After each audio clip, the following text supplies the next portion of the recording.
Mr. Remy. Thank you, sir. Jakes man, Hashio.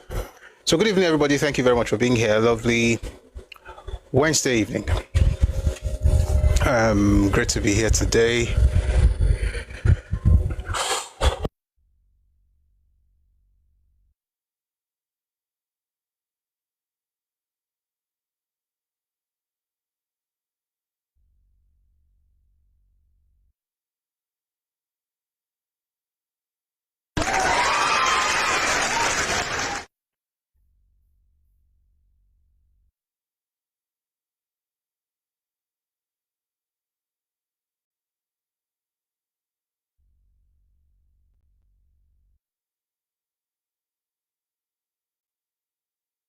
Hello. Hey, the same audio. We just used the audio for music just now. Can you hear me now? Is it better? Shang me. All right. Thank you very much for being here, and this is going to be interesting. This is going to be interesting. Give me a second, please. Excuse me.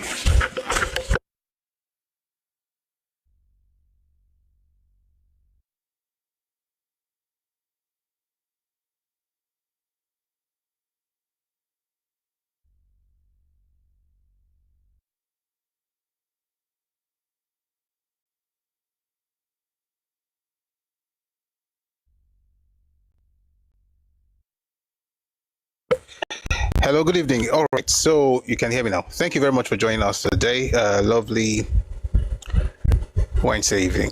Okay, we've been having some issues, but I'm glad we've got some of them sorted. Whichever one we haven't gotten sorted yet, we will sort later. But it's good to be here, and thank you very much for your support. To those on TikTok who have been power tapping and helping to ensure that the likes keep going up, I want to thank you especially. So we are on 51. We're at 51.5k likes right now on TikTok, and that's because some people are power tapping here. Thank you very much for your engagement. God bless you. So I really appreciate your support. If you're on TikTok, please also join folks like T-Dan and Jixman and Mr. Remy Guy, Ibo Jinodu, Koboko, Abe71, TEA, many fantastic people helping to like the live here. So please, let's support by liking the live and also sharing the live. Thank you once again. So please, if you're on TikTok, like, share, and click on the heart icon right up here. Drop your heart to me, drop gifts, and put your life to the FYP together. All right. Thank you very much. To those on YouTube and on Facebook, thank you very much for joining us. We're going to bring folks on Twitter later, but thank you very much. If you're on YouTube and on Facebook, we're glad you're here. Please like the live and share as well. You just double tap on your screen, right? Just you've liked on YouTube, so please like and also subscribe, okay? But let's try and push the live together. Abiodun MTS on YouTube. Hello, thank you very much for being here. All right. A number of things have happened since yesterday. Like I said, we're changing the format. We'll be having, I want to see if we can do this on a daily basis. And I think it's going to work. All right. But please, 1 second. I want to see if we can get you, Twitter up. Okay. So today, a number of things have been in the news, and we're going to discuss some of those things today. One of them, of course, is Mr. Bayo, Onanuga, the spokesman to the president, saying that he doesn't see hunger.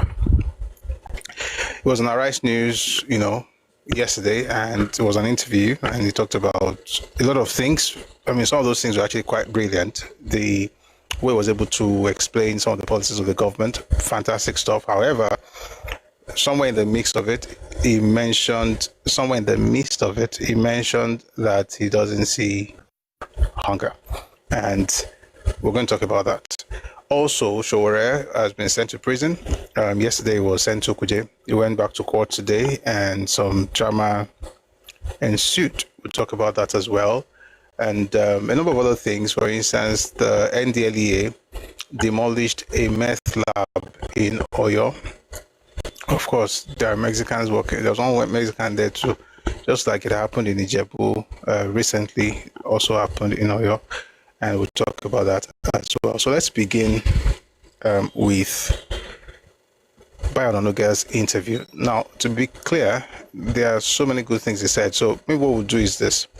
We'll try to listen to all those good things so that we don't get overwhelmed by what I consider to be an error. Now, some people may not agree with me that's an error, but I think it's not the best way to to express, yourself as a spokesperson to the president, especially in light of what's going on in the country.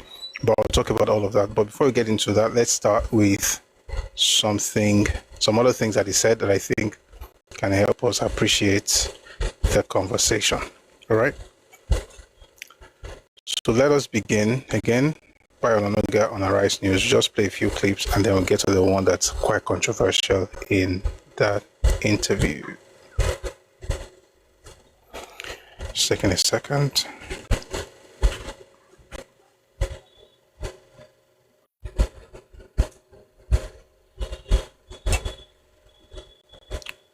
Okay, let's begin with this one.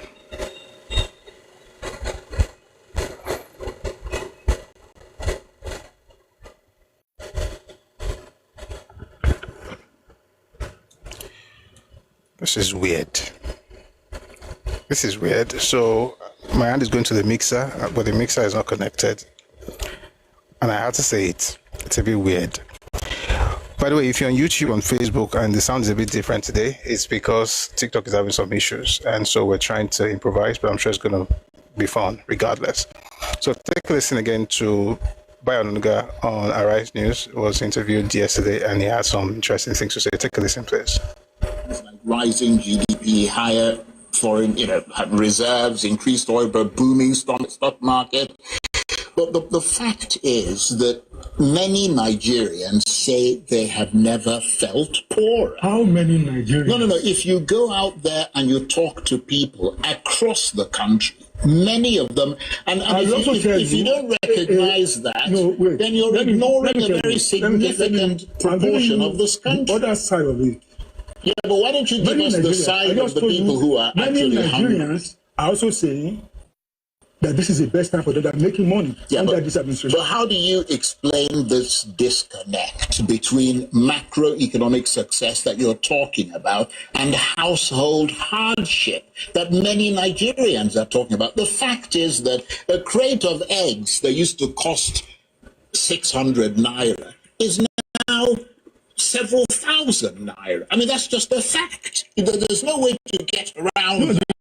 And they don't have enough money to afford this. Let me make this clear.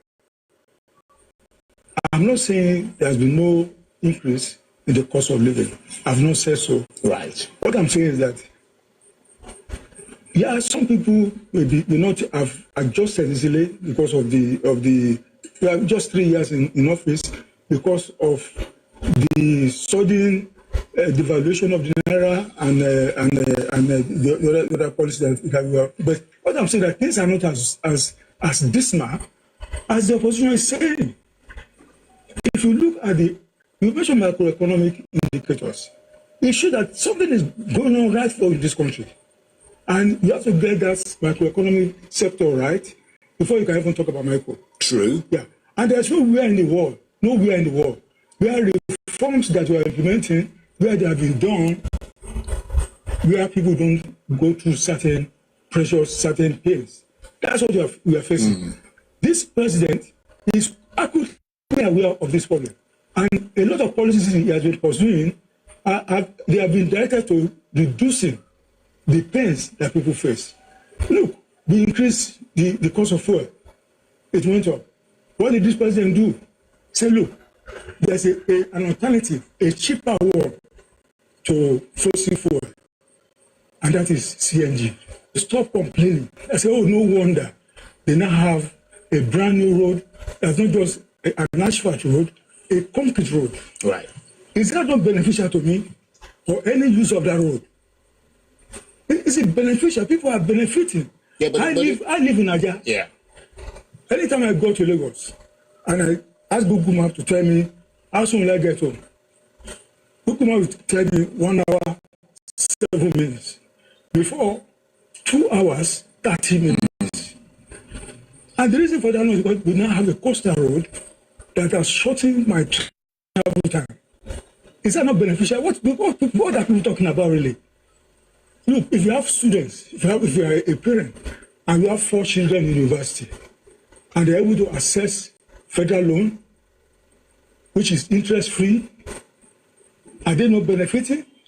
Are the parents not benefiting? You see, if you are a civil servant and you can access the credit card, very cheap loan, at below interest is about 7%, now people can access that loan at single digit. Are they not benefiting? Well, there are question marks over how monies are trickling down to people with regard to those loans. We have been pigeonholed to certain assumptions and conclusions. People just say it's like in the early days of this government. I think the president went to Lagos. I think it was coming from Central Mosque, and somebody now did a voiceover. And that means we are hungry. Since then, people have been saying that if we are hungry, but I'm a Nigerian. I have people working for me privately. I don't see the level of what people are talking about because I know I see them and I keep asking them questions. How are things? How are they adjusting? What are the problems? Well, I don't see that. And in fact, a lot of governments are still not paying the minimum That wage. is not true. So the governments are saying they can even afford to pay 100,000 naira because of the money available to them. The point is that Now, I don't want to dwell on that thing. We'll come back to it. That phrase, I don't see the level of hunger. I have an idea what he's trying to. I think I know what he's trying to say. Maybe I'm going to explain it, but I also have my own opinion about what he said. But that'll be much later. There are other things that he said that I think got drowned out by that particular phrase. And I think it's important for us to spend some time to just listen to those other things before we then go on with what he said that I don't consider to be very correct. All right. So let's do this one where he talked about how some people are praising the president and that it's mostly the opposition that's maligning President Bola Tinubu. Take a listen, please.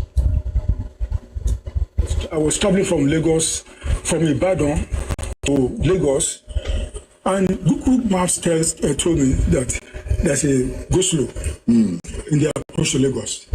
I decided to take Ijebu-Ode, Shagamu via Shagamu.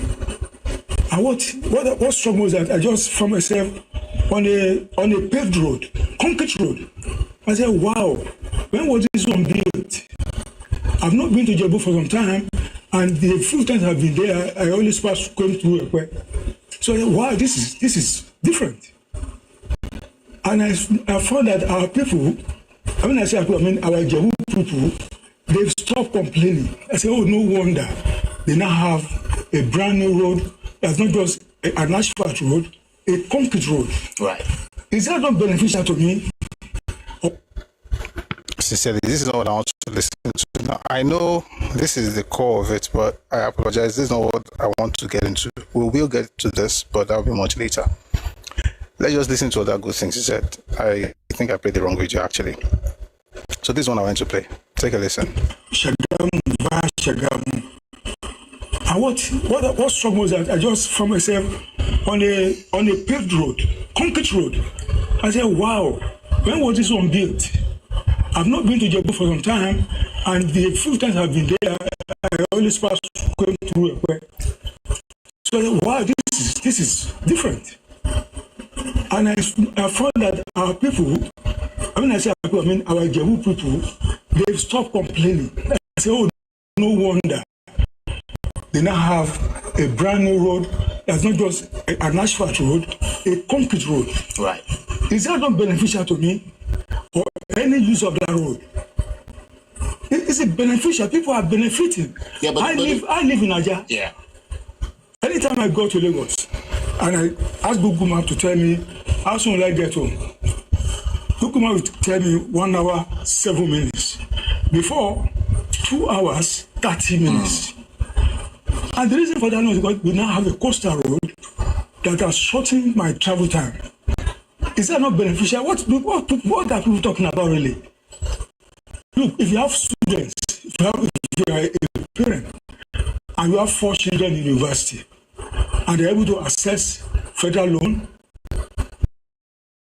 which is interest-free, are they not benefiting? Are the parents not benefiting? You see, If you are a civil servant and you have access the credit card very cheaply at below interest is about 7%, now people can access that loan at single digit. Are they not benefiting? well, there are question marks over how monies are trickling down to people with regard to those loans. We have been pigeonholed into certain assumptions and conclusions. People just say. When Tinubu became president, I was so worried for Nigeria because I did not want him to be president. I just keep going to the mixer. Again, apologies, Komora, but we'll make it work. So, I think we just essentially listened to what we heard before, but I'm going somewhere. Please stay with me. I think we're on the right track. In this particular clip, he talked about how, the interviewer, Charles, talked about how the government is telling the citizens to tighten their seatbelts or tighten their belts. But then government officials are loosening theirs. And then Onanuga explains certain things, and then we'll go from here to the conversation about power, and then finally we'll come back to the whole hunger thing. Okay? Please take a listen to this. What bothers pushing the threat of what you are doing? What bothers people is that you're telling them to tighten their belt, whilst a lot of people in high office in government are loosening their belts. So there is that sense that we're not all suffering together, that ordinary people are bearing the brunt, while the lifestyle of those in power has not changed. How do you respond to that? Well, that's not totally true. Let me just tell you a story. Today, after a meeting, I spoke with the Minister of Finance. Right. It will shock people that some ministers, some of them spoke during the last budget exercise that they didn't receive capital money and so on. Some ministers, some of them have been, because they come into office to serve, some of them have been using their personal funds to run. Some of them, they're not collecting government money. What do you mean to run? I mean to run their official work. Right, but why is that? If you've got all this money, why aren't they getting their budgets? Well, the government is doing so many things at the same time. So the government is disorganized. It doesn't know where to. Well, I mean, a lot of the ministries are saying they're not getting their budget. That is capital budget. Government is doing so many things at the same time. Right. So many things. So you have to prioritize where you put the money. So that's what's going on. Okay. Well, I don't know if that's a good outing, or if that conversation even, the idea that people are using their personal funds to run the office, there's nothing cool about it. Okay, I support the president, but that's not cool. Okay, it actually shows what Charles said, is as though you are not organized. Why should people be using their personal? It's going to sound nice, but in reality, it shows that there is a problem with maybe fund allocation or whatever, or disbursement or something. There is a problem with your bureaucracy. Like, it's clear. That's what it tells people. So it's not something to flex, in my opinion. It's not something. Why should people be spending their own money to run their offices? If you're saying that a minister, for instance, which is what I was expecting, there are certain ministers that won't be collecting salaries because they're just serving and they don't really mind that, and that will even make sense because it's their choice and it's personal. When it comes to running their offices, why should they be using their personal money to run their office? It's the government office, it's government, it's government appointment, it's government secretariat, it's government ministry. So what are we talking about? Anyway, I will still come back to that hunger thing. In this particular one, he tried to respond to this issue of electricity, right?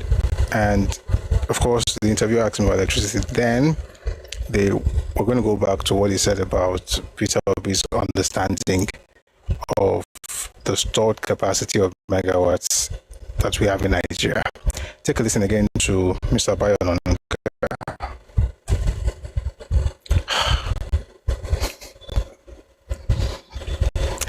I'm just pushing the button and bringing it back, but there's nothing there.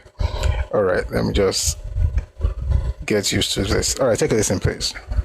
So that's what's going on. Okay, well, 3 years ago, President Tinubu said he would ask not to be re-elected if he failed to improve dramatically electricity supply. Can you point to a tangible... You didn't finish that quote. No. Finish it. He says I didn't finish. No. What I'm asking, that's one of the can you point to a tangible improvement that the average Nigerian can feel today when they switch on a light or run a business? My brother, that is not exactly what he said. Well, you finished the quote. No, you what's the rest of the quote? Finish the quote. He said he will give Nigerians power. He said, that's what I'm paraphrasing now. Yeah. And he said he also end the era of estimated billing. Right. A problem that he has largely solved because his government, it should not be his business, but his government is producing meter, asking the discourse to give people free of charge. And he said, if by any chance he has reasons where he cannot give Nigerians adequate power, then they should understand the problems are in No, but he said, don't vote me, don't re-elect me. No. I mean, it's very clear. We had the clear. He didn't say it that way. Well, he said it that way. Let me see. If I open my phone, I can tell you exactly what he said. Actually, we that clip, I'm not sure. I mean, we've played it with one of your spokesmen before, Daniel Bwala. I mean, we'll have to find it. I didn't realize we were going to have an argument. I gave you the full quote. I gave Bwala. I said, look, they just fooled you here. The full quote, the president gave some extenuating circumstances that if he's not able to do this because of so and so, people should understand. Right. Well, and what he did, to show that he meant business, the first thing he did when he came to office, he signed the Electricity Act, which enables states to generate power, to transmit power, to distribute power. He did that. And that's a good thing. And some of the states are taking advantage of that. More are going to do so. That is a good thing. That will make the electric sector open, more competitive. We'll have to see. That. He did say he would pull it off before power seeking re-election. Has increased. We are not at the level that the president meant it. I can tell you that. What people don't know, and which unfortunately Peter did not know, Peter B, when he came and said it's going to generate 10,000 megawatts. We already have in Nigeria a stock capacity of 13,500 megawatts. And what are the problems? No gas. Nigeria, or the players in the sector, are owing the gas companies. Legacy debt, over 4 trillion, which has become the problem of this administration. And it's trying to clear it. And the transmission, the grid, is outdated. Indeed. Outdated. But that's part of the reforms that you need to put in place. Floated the idea of GAMCO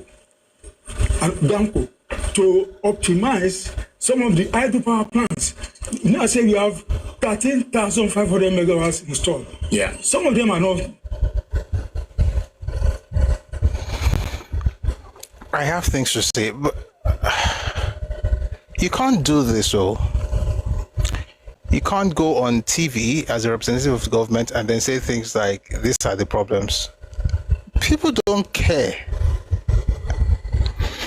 You are either telling them the solution or what you are doing to find lasting solution to the problem, not to restate the problem. Unless, of course, you're trying to use that to help us understand the magnitude of the issues on ground, and then you now prefer the solutions. Or else, why are you on TV? I don't know if I like this outing personally. I don't really like it. Let me just play the one he said. And by the way, they kept saying what the President Tinubu said. Let me play the clip, what the President actually said, because all this what he said, this one, people actually to be fair, and to be fair to Mr. Bayo Onanuga, most people, particularly Obedient and folks in Arise News, and I'm saying it, most of them, I think they're obedient because they sound like, they just, anyway, they're always quoting Tinubu in a very funny way. But just listen to what he said, and then you can judge if the quote was correct or not. Take a listen, please. By all means necessary,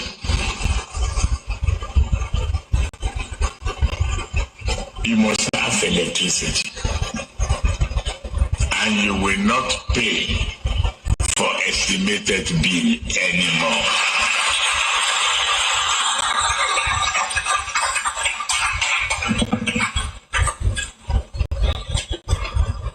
A promise made will be a promise kept. If I don't keep the promise and I come back for second term, don't vote for me. You know one funny thing about this particular speech? There's a loophole there, and I think his representatives should have decided to lean into that particular space. You know what the loophole is? If you had written this thing down, all he's going to change everything they're talking about is just one comma. And I will argue, you don't have to agree with me, but I could argue that what he's talking about is estimated billing. Not once did he mention 24-hour power supply. Not once did he say that if he doesn't give you electricity, don't vote for him. That's not what he said. But again, details. But you can argue, if you know how to use simple punctuation marks, that what he was talking about was estimated billing. I mean, we just listen to him. If you also listen one more time, he didn't say he's going to give you electricity in 4 years. He did not say that. But the point is, the people representing him, I think they've got to do better.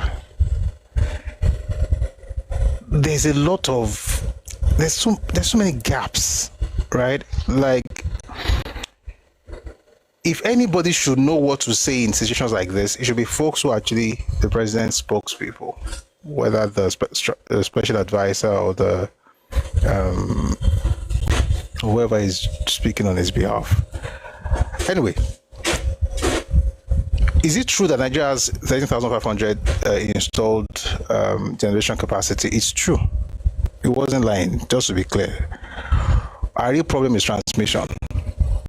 Right? It's outdated. It's true what he also said, that it's outdated. Everything he said about the fact that our generation capacity is up to 13,500 megawatts is correct.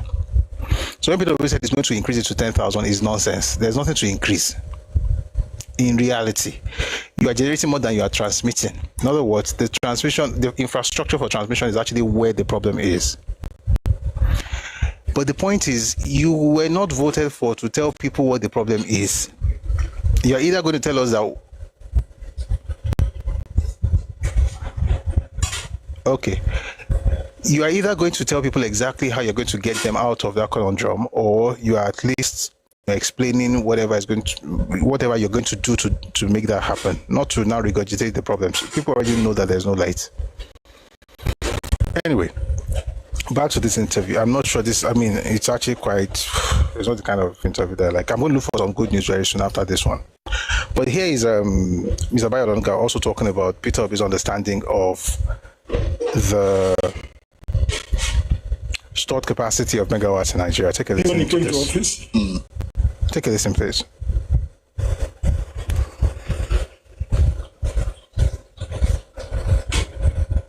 To show that he meant business, the first thing he did when he came to office, he signed the Electricity Act, which enables states to generate power, to transmit power, to distribute power. He did that. Yeah, and that's a good thing. And some of the states are taking advantage of that. More are going to do so. That is a good thing. That will make the electric sector open, more competitive. We'll have to see.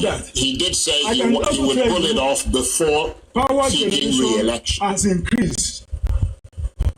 They are not at the level that the president meant it. I can tell you that. What people don't know, and which unfortunately Peter did not know, Peter Obi, when he came and said it's going to generate 10,000 megawatts.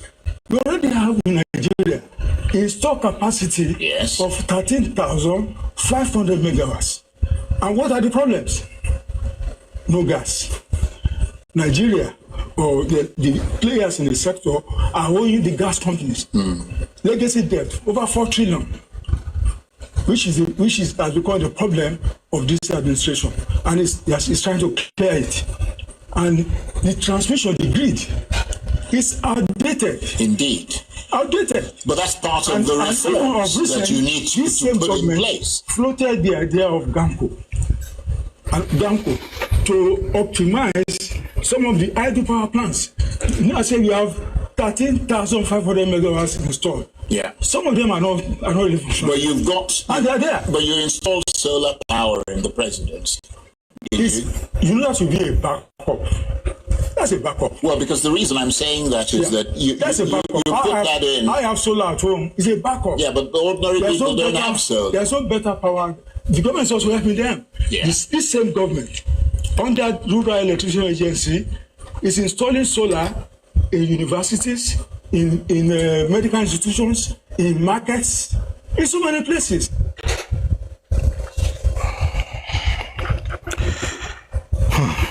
It is well with Nigeria. It is well.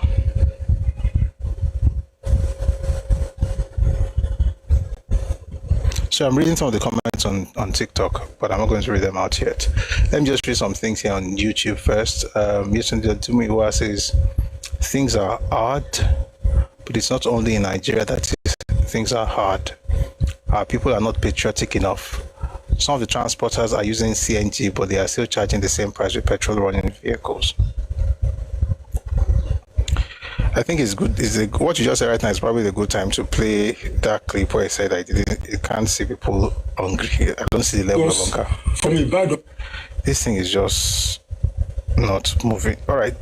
We heard it earlier. I think I should just respond to it now. Let's take a listen to that bit where I talk about hunger, the fact that it doesn't see hunger.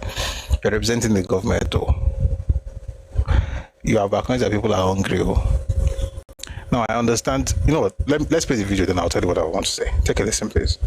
One day I was traveling from Lagos, from Ibadan to Lagos, and Google Maps told me that there's a go-slow in the approach to Lagos.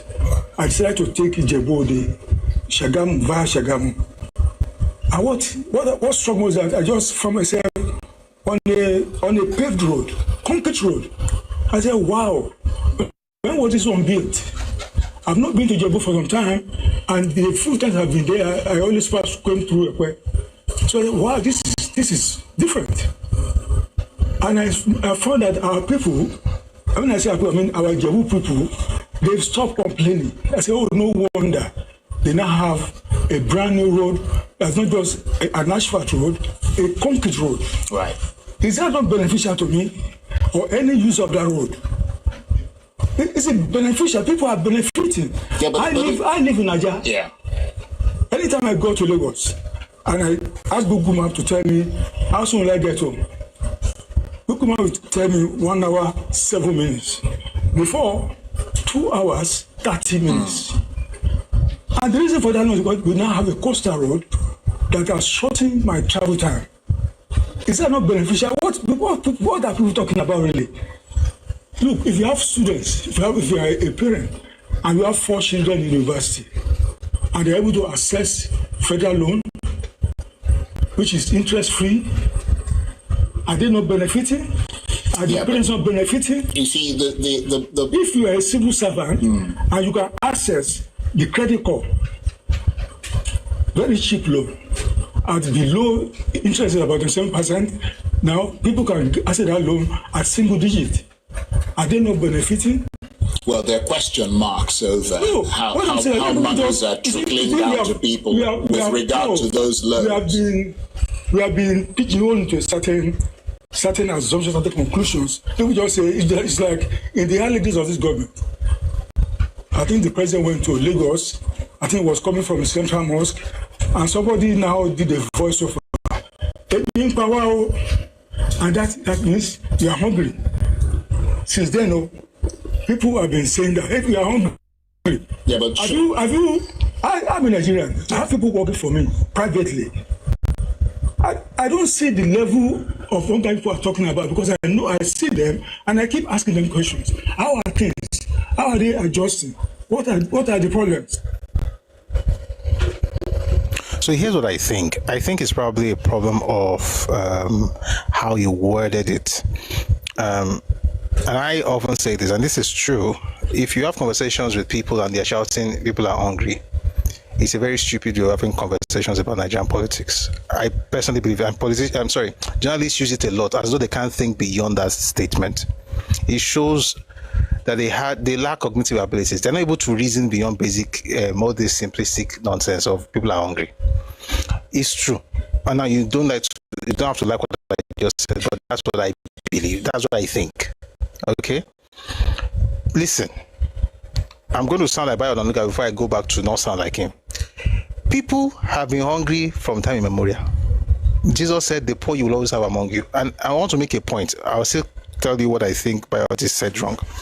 The idea that every conversation has to be reduced to people are hungry is a very pedestrian way of having conversations. But to be fair, in this particular case, it was not Charles who brought up the hunger thing. Although he kept mentioning some things around. I think he also did, to be honest. I think he also did. All of them do it. Almost every news channel, they do that thing. Again, I think they don't think beyond the basic rhetoric on Twitter.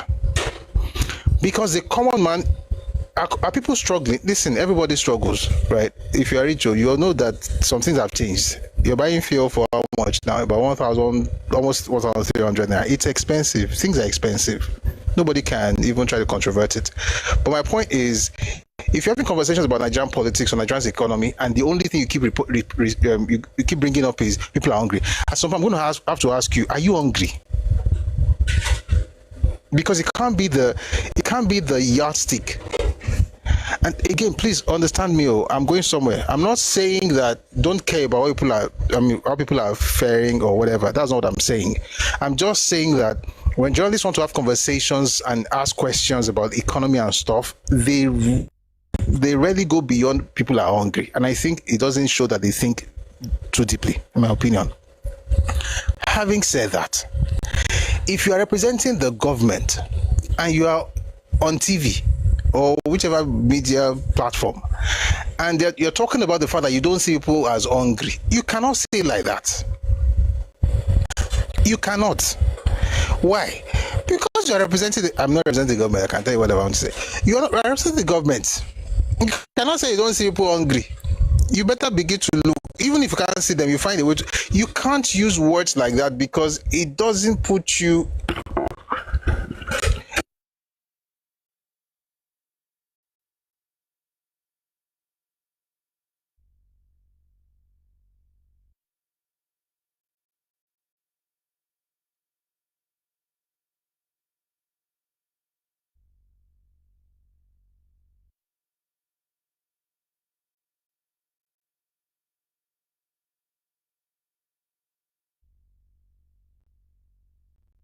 TikTok is just something today. Hear me now. It's TikTok. Oh. It's TikTok. But I think I hear me now. All right. Thank you very much. Anyway, all I'm saying is private individuals, private citizens can have conversations and, be factual, right? And yes, you can be factual as a government official, but you can't say it that way. Because you are a representative of the government in power. They voted you in. Even if people are hungry, you can't say I spoke to my people, they don't really see hunger like that. Maybe they don't go around places where people are hungry. So I think it's that balance where people have to also have conversations beyond people are hungry. Especially when these clowns are always talking about people are hungry. Never mention people were hungry before Tinubu became president. In other words, people were not hungry until Tinubu became president. Which is a joke. Of course, people have always been hungry, and people are also making money. And there's a challenge of people who are hungry. And if you're a government official, there's a way you talk about it, but people should stop all these people are hungry. Are you hungry? Now, I'm not a government official. I can tell you what I think. If you don't like it, that's okay. But I think if you're representing the government, there's a way you have to put your points. It was a very terrible outing, in my opinion. I don't think it was cool. he said some things that were okay, but let's just look for something good to cheer us up. That outing wasn't. I don't really like it. You're not going as a private citizen. You're not Bayo Onanuga in that. I mean, in that particular moment. I mean, you are Bayo Onanuga, but you are more than just you. You are a representative of the president. You can't just. And I know it's a very tough job, you know. So, but this is what Sinchin says. In fact, in the UK, some charities organize in setting up food banks centers despite social security. Yes, now there's welfare in the United States. See, the idea of poverty. There's something I learned when Obasanjo was president. There's a word that was very popular. I don't know if you remember. It was poverty alleviation, not poverty eradication. That was when I actually went to why they calling the poverty alleviation poverty. That was what Obasanjo did, the poverty alleviation program and things like that. And it's not like, I mean, I would love poverty to end. It would be great. But even in developed countries, even in places where you have plenty and abundance, so to speak, you still have to have food banks and you have homeless shelters. There are homeless people in the United States. The entire place, I mean, streets in California, in LA, you have homeless people. Does that mean that the country is not rich? People are poor there. And am I saying this because I don't think people should care about the poor? Of course, we should care about the poor. It's just the fact is that imagine you're having conversations about America, and the only thing you keep bringing up when you're talking about the United States is that there are homeless people all over the place. You are not wrong, but that can't be the yardstick to measure development. I don't know if you get what I'm saying. So the point is not that it's wrong that people are hungry. Of course, people are hungry, and it's terrible, to be clear. But that you have every conversation, people are hungry, I'm like, can you not think of something else to say? So imagine you want to say you have a meeting with Trump, for instance, or you are in Nigeria, you want to hello, Mr. President, there are homeless people in America. Next question, there are homeless people in America. Next question, there are homeless people in America. At some point, they will say that maybe you are a retard. You just want they'll keep regurgitating that thing and they find a way to say the same thing. So yeah, there are poor people, and you're right, Sinchin, thank you for writing. In the UK, you have soup kitchen. In the US, you have shelters. You have all these things too. The point is, and this is the difference. You have people moving in to make up for the failure of government. All right. We talk about the food shelters and the soup kitchens. In some cases, is the government itself. In many cases, it's actually NGOs, churches filling the gap. And believe it or not, churches actually fill the gap in this country called Nigeria. They do. I know. The churches, they make sure that people eat. People they don't talk it because of the scripture of left hand should not see what the right hand is doing and all those things. But a lot of churches actually. That's why I don't like when people just insult churches in Nigeria as well. People they are doing more than most people even can imagine. But I'm just saying that Jesus already said you always have the poor amongst you. We should take care of the poor, but we should have conversations deeper than people are hungry. It's such a ridiculous, pedestrian way of having deep conversations. Anyway, like I said, that outing I think it wasn't so cool in my opinion, and I hope that the next time the presidential spokesmen go out to talk, they try it better. I mean, I'm sure it's a lot of work. I've not worked in the presidency before, so I can't tell you that it doesn't really mean anything, just a walk in the park. I'm very sure it's most likely going to be very difficult. You have to watch your words and all of that. I get it, but it's their job. May God help them. Let's move away from that sad stuff. I don't like the interview personally. But I like what they said about electricity shower. Peter Obi doesn't know Jack. He's talking absolute nonsense. That is going to increase generation capacity to 10,000 is nonsense. In fact, let me say something on that before we move on. You remember, I don't know about you, you know when I discovered when Nigerian politicians want usually, should I say, campaign or celebrate increase electricity, whether it's output, let's just use the word output. It was during Jonathan's era. I discovered that every June, starting around late May, June, July, August, they'll just be shouting that, they fix it. Then afterwards, everything will go down again. So I've been studying that pattern since around 2010, 2011-ish. Turns out, it's just the rain. It's just the rain. And I think the issue, to be fair to the government, I think the issue really is pricing. If we say it now, they will still talk about hunger. What is happening with fuel, with petrol, most likely has to happen with electricity in Nigeria. And I'm not saying this as somebody who has like $1 trillion hiding in one bank. I'm just saying that you cannot attract investors into a space where even the way it looks, the way it is right now, there is as though you can't really price it properly, because if you do, some people will think on them, they do band A, band B, but it doesn't look as if people are going to really use it. They have to actually do something about the pricing. It's going to be very expensive before things can get better.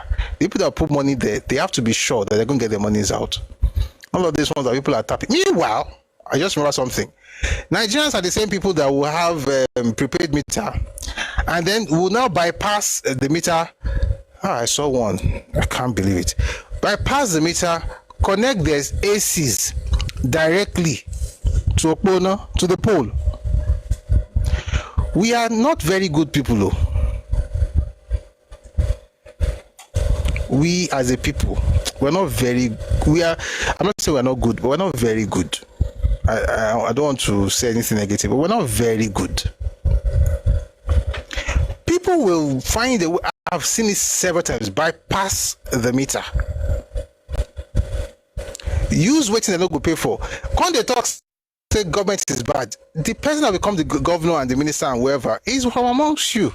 He's one of the thieves that are bypassing meters now. So you think a person will come, and that's what we call smart. How smart budget. That guy was very smart. He knows how to go around, just find a way around the bend. The point is, we are not very good people, and the way that's what, whenever we say America, this America, like, the culture is different. And it's not being clever. You are enjoying yourself. You're enjoying your soul. You are destroying your system. But apart from that, the idea that people will just appear on the scene and power generation will just go to 10,000 megawatts is a lie. Right now, we have more than 13,000, about 13,500. Some people say as high as 15,000 megawatts that's been generated. But that transmission killing is a problem. How do they fix that? They have to tell us how. I don't work in that industry, so I can't. And that's another thing. I'm very careful to speak on matters that I don't really understand. I don't work in power industry, but I don't think that there's any problem that cannot be solved. So those in that space, maybe, but I know that they really, one thing I know definitely is that the pricing will not help. Nobody, I would not invest my money in that industry, personally. But we can have all the blame games and talk about the gas, not working, and the turbines, and the transmission is over, Kinecon is old. Nobody cares about all these things. You were voted into office so that you can solve the problems, not so that you can remind us about the problems. So I hope they do better. And thankfully, this is also good news before we move on to other good news. Thankfully, this is not the exclusive list anymore. Electricity, state governments can now generate and even, work off the national grid, which is quite nice. So at this point, the opportunities, you as an individual can even generate electricity and distribute it outside the grid that we all use, right? The law allows us to do that now. Although I think you have to meet with any NERC. That's the regulating agency, regulatory agency, NERC. But I think that also helps. Whatever they have to do, they should do it. But whoever is representing the president, please do better. Please. Good news. Olufemi Pedro assumes office as Nigeria's ambassador. I just read this very quick. Pedro, former Deputy Governor of Lagos, has assumed office as Nigeria's ambassador to Australia and 3 sovereign Pacific nations, including New Zealand. In a statement on Tuesday, Pedro said he formally submitted his letters of credence on June 23 to Sam Mostyn, Governor General of the Commonwealth of Australia. I'm going to read Mr. Femi Pedro. By the way, you know he was deputy to President Tinubu after Bokno Akerele. You know, I remember 2005. It was going to be on. It was on Labour Party ticket. That was before Labour Party became what it became. Labour Party 2007 election. What is so good? Okay, let me read to you what he actually wrote there. Today, I had the privilege of presenting my letters of credence to the Governor General of Australia, Her Excellency Ms. Sam Mostyn AC, officially on duty and ready to deepen the Nigeria-Australia partnership from critical minerals to the diaspora. One thing I like about this particular stuff was the royalty, the aura that exuded from this gentleman who is now Nigeria's ambassador extraordinary and plenipotentiary to Australia, New Zealand, Fiji, Solomon Islands, and other oceanic states. And in case you didn't see the picture, I'll just maybe show you. It's beautiful, it's regal, and I like it. Let me show you, Umbo. And it's beautiful. This one will take me away from the sad stuff we saw earlier. See this, right? I think it's lovely. I wish him all the best, and some nice pictures, right? In case you want to see them. We have to find a way to be able to show pictures while I'm speaking. I don't think TikTok has that feature yet, but we have to find a platform or create one that does have that feature. So I won't have to be raising things like this. That was when he was submitting his letter of credence to the Governor General of the Commonwealth of Australia, or the Governor General of Australia. Anyway, that's about that good news. Let us move on to other things. Anyway, before I do, let's read some of the comments so that we can, have your feedback as well. So let me read from Facebook. Samuel Olutola Akeju says they should come to Austin, I think that's in Texas, and see how a lot of places are littered with homeless people. So many people can't even afford groceries. Now with the current economic situation, they rely on charities and food banks. That's true. People are suffering all over the world. But may God help you. And may God give you ideas. May you find, I'll say it in Yoruba, Amari Batishi Amarono Gbegba. And Ishubudano. And Barai Fawati. May God bless you. Thank you so much for the gift, Sidan. Thank you. May God bless you. And when he does, please remember the poor. Instead of using the poor to score cheap political points, help them. I saw a video the other day, by the way. It was Tony Lumelu Foundation. They were giving grants to, young entrepreneurs across Africa. That was beautiful. Beautiful. You help them, they will help others, and then you can have that chain. So rather than just be crying around like something that's not good, help people, and government should also do better. But it's true that many homeless people, someone on YouTube, on TikTok, Demi Bumi Ole says people live in their cars homeless even by the stairs of government house in America. Dr. Bayo says, can we have food banks in Nigeria?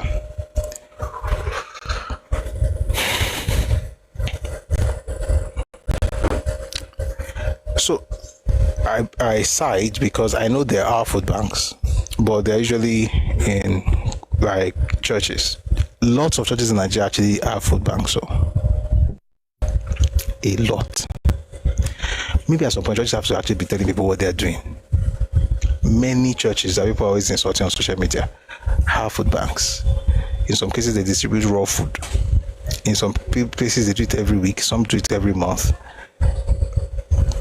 But I think the properly structured one, what I would have even loved to do, and I think will probably, there will always be poor people, but you will be rich, you will make money, you will do well. When you do well, you will bring money together.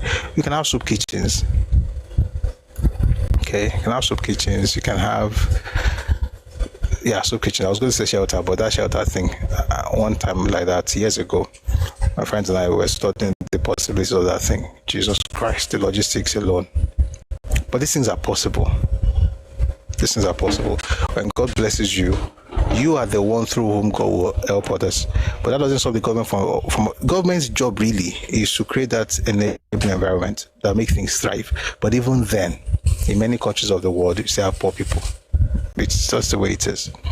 Movies magic says here, you won't like that they freeze for dragging churches.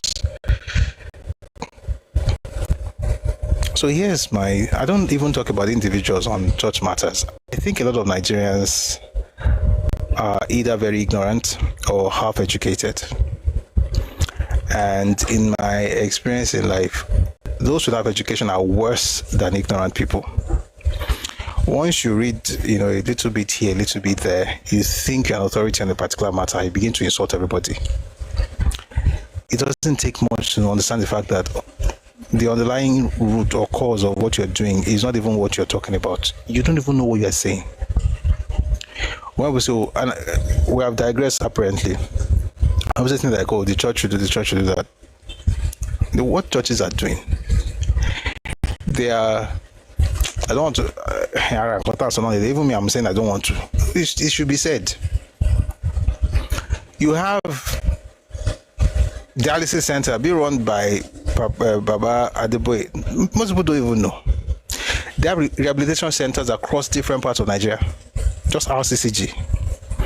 There are churches, for instance, Love World, Christ Embassy. They have this medical outreach that they do up to a particular level. You can actually access medical health care for free. They have schools in inner cities across Nigeria, in the north, in the south, all over the place, where children are not paying anything to study. They have many churches that you don't even know their names, right? Have things that they do for poor people. Covenant, I heard recently, they are doing stuff exclusively for Christians in the north.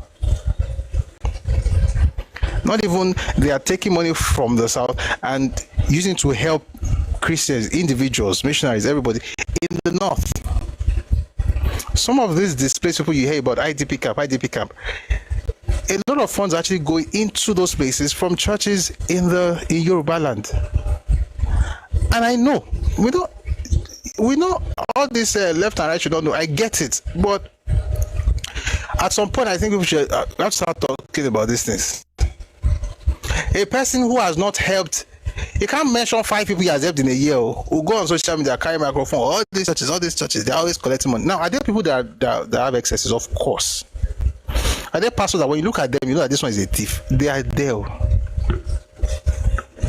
They are thieves. They are wolves in sheep clothing who are pretending to be pastors, and there are plenty. I see some of them. I'm ashamed. Selling only water in 2026. That's Shavishe. Selling all kind of rubbish, perfume. You will have nonsense, but you see the existence of fakes, of counterfeit, is actually the proof that the original exists. You don't have any fake 2,000 naira note. You will not have a fake 2,000 naira note because there is no original 2,000 naira note. If you have fake pastors, it means they are original pastors. They are good pastors. But people like to amplify the bad stuff. Many things are being done. Let me even talk on this thing. People talk about, Covenant University is expensive. There are people who have gone to that school in the last 20 years. Every year, who didn't have to pay school fees. There are folks on scholarship in Landmark University that's owned by Bishop Oyedepo. They don't owned by the church. Scholarship by Oyedepo himself that makes them go to that school, and they're not paying anything. Let's move away from church. There are people in Adeleke University in Ede who are schooling are not paying a dime, and they are also collecting salaries from Mr. Dejadeleke on a monthly basis, because they give them like a school work kind of program, just like we have it in the US.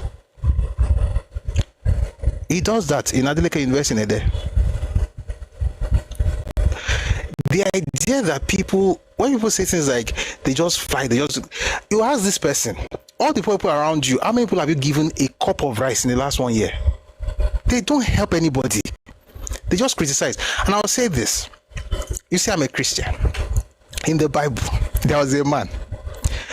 He saw something that was extraordinary, that he considered to be wastage, and then he said something about it, and you would have thought that person knew what he was saying. Is a representation or representative of the people, or is the ancestor, or many people you see on social media today. His name was Judas Iscariot. One day, a woman was cleaning the feet of Jesus with oil, expensive oil, perfumed oil, broke an alabaster box, and they poured the oil, and it was very expensive, right? And then Judas saw it and was like, how can you waste all these things? Why can't you just use the money so that we can use it to help the poor? His words. We should just take this oil, go and sell it so that we can use the money to help the poor. It sounds right. But the writer of that chapter, he added a footnote. He said he did not say this because he liked the poor. He said it because he would have liked to have the money. He's a thief because he has been helping himself with money from Jesus's bag. In other words, long before Judas Iscariot sold Jesus for pieces of silver, he was stealing his money as a treasurer. He was a treasurer, by the way. Jesus Iscariot was Jesus' treasurer. And he was stealing the money, and Jesus knew. And when he was saying they should have just sold this thing and used it to help the poor, the writer put a footnote. He added a footnote. He was not saying it's because he liked the poor, it's because he's a thief. Many people who are always shouting the poor, they don't help the poor. I don't want to say they are thieves, but they don't help the poor. They don't care about the poor. That's why I don't take them seriously. And I'm saying all of this because you mentioned somebody. I don't want to talk about an individual, but it's something I see a lot of people do. Is this person not doing it? What have you done? Nothing. Don't be shouting poor, poor, poor. Help the poor. Let the poor breathe. According to President Tinubu. But to be fair, churches are doing a lot of work. NGOs are also doing a lot of work. But things can be better, right? Monies can be better utilized. A lot of things there's nothing that cannot be improved upon, but we should also acknowledge what is being done.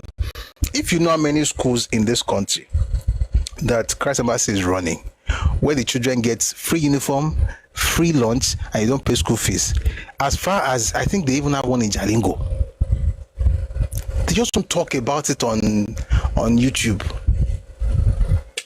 They are trying, churches are trying, and the ones that are fake, they're always collecting people's money and collecting 10 offerings and selling pure water. God will judge you. Because we come barrel now, because some people don't now say you'll be destroying the reputation of the church. Anyway, I've spoken for the church today. One day we'll talk about that school fees that they're always talking about, but not today's topic. Anyway, let's move on to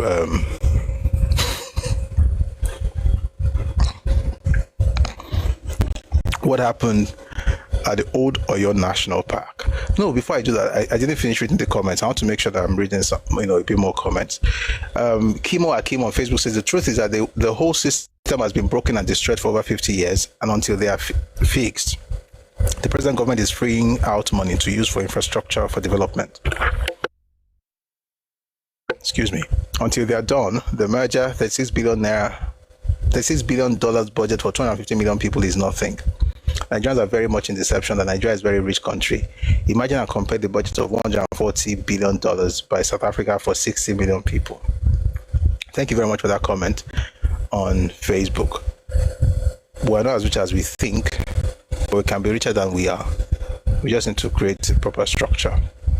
On YouTube, we have a Conde storyteller. He says poverty is a consequence of wow. Brutal. Poverty is a consequence of individuals' decisions and cannot define our collective destiny. Let us be frank, all fingers can't be equal, no matter the society, even one run by a robot.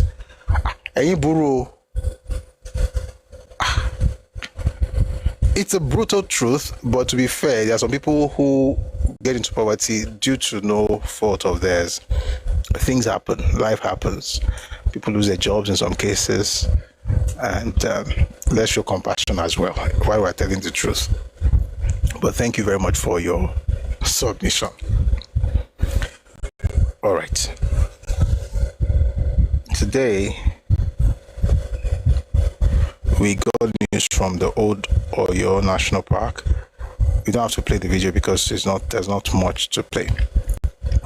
Sunday Igboho, a company of the police and sorry guys, I'm seeing things in the comment section like yeah, we have to temper the truth with compassion, if that word makes sense. Like, but it's true. Some people just don't, but there are also people who found themselves in some terrible situations. Some things happen, life happens. And anyway, the point is that if you, may God bless you. May God bless you. May God bless you. And when God blesses you, please help those around you. All right. Back to Sunday Igboho. So it was at the Oyo National Park earlier, I think it was today or yesterday. And this video I'm looking at is actually from today. He went around Okeogun area. He went to Shaki. And of course, he went to the Oyo National Park. They had some drones they put in the sky, try to see what's happening and where people were in the forest. And there's not much you can hear from that. That's why I'm not going to play it. But I want to play a clip from his speech during his visit to Shaki today. Please take a listen to this. One second.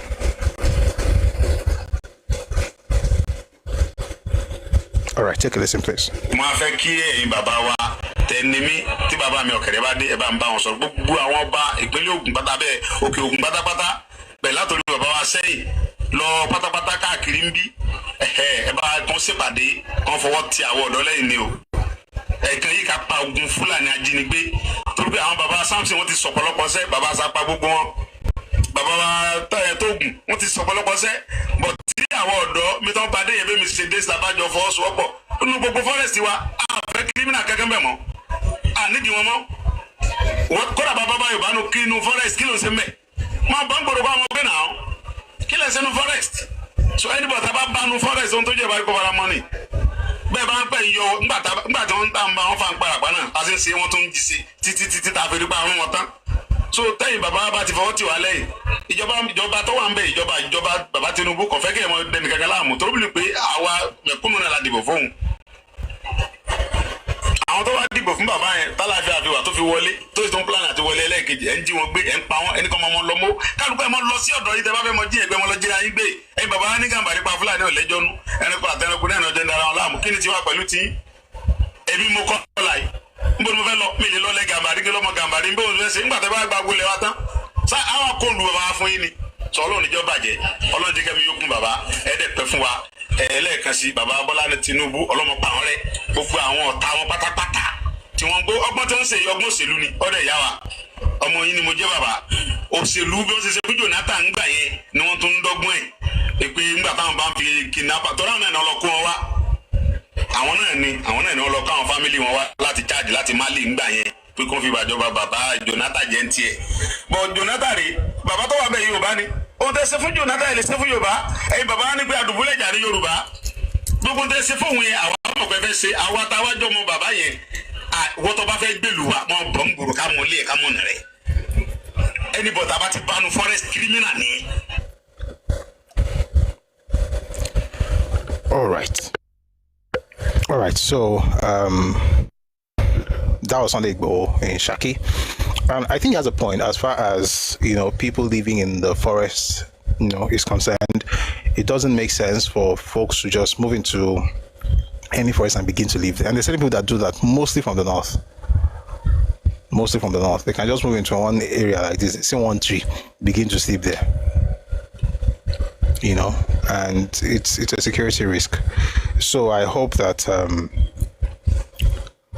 the government and the people support, Sunday Igboho to be able to protect that space. And it's true that if you don't want to live amongst people, you can go back where you came from. I think it's, Kosijambe. Meanwhile, there's a person who went on social media, put out a video. I think that was earlier today. Yes, 9 a.m. today. This person put out a video. I hope the person is picked up. Not because I hate him, but because I think he's going to be able to help the security agencies in this country. Take a listen to this. We will not listen to everything though, but take a listen, please. Tuesday, 23rd day of June is today, 2026. Good morning, everyone. This is a very sad update, and I don't think that saying it on social media is going to change anything. But it is important we say it as it is. It is important that people know what is actually going on. And this is about the Oyo State students and teachers who were abducted from their school, who were kidnapped.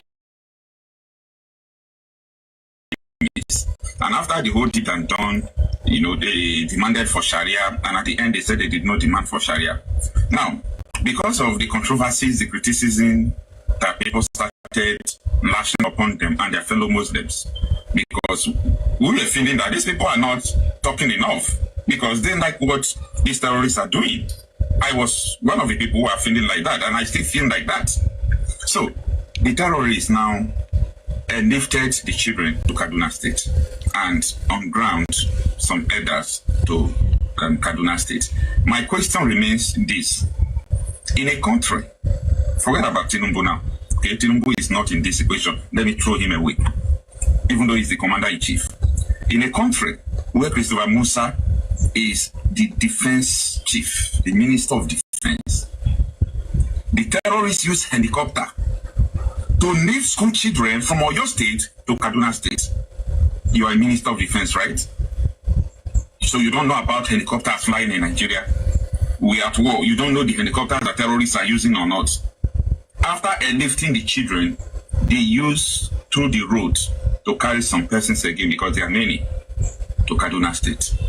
I ask again, do you people really understand Nigeria? Do you people really know Nigeria? Do you people really know what is going on in Nigeria? No, do you really know?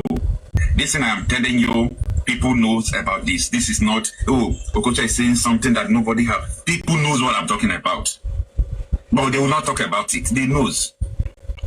The terrorists enlifted these people. And, oh God. You see, there was a day military went to confront these people. Like, I can't imagine what happened that very day.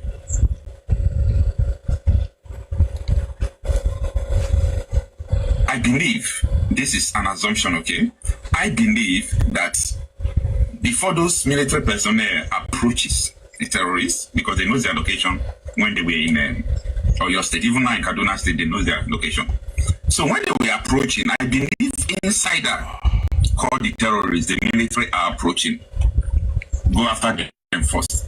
That was why the military that went there could not do anything, and they killed one of them. If not, they would defeat them. When the vigilante went to confront them, the vigilante said that the only reason they were unable to rescue these people and finish these terrorists because they killed some of the terrorists when the vigilante people. I want to stop because he's talking absolute nonsense.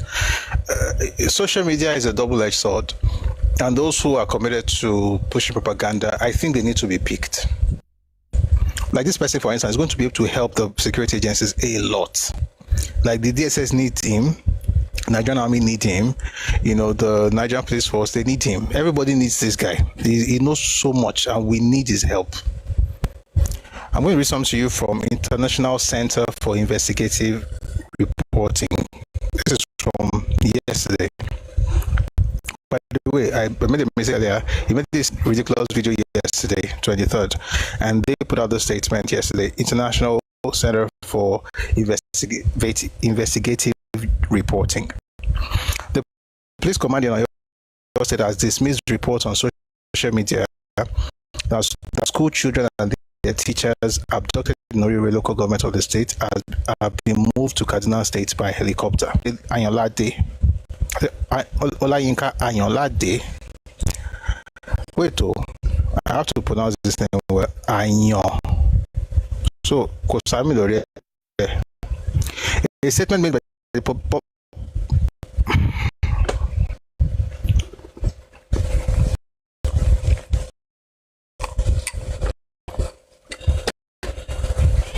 it is well with my tongue. Let's read. The police command in Oyo State has dismissed reports on social media that school children and the teachers abducted in Oyo local government area of the state have been moved to Kaduna State by helicopter. A statement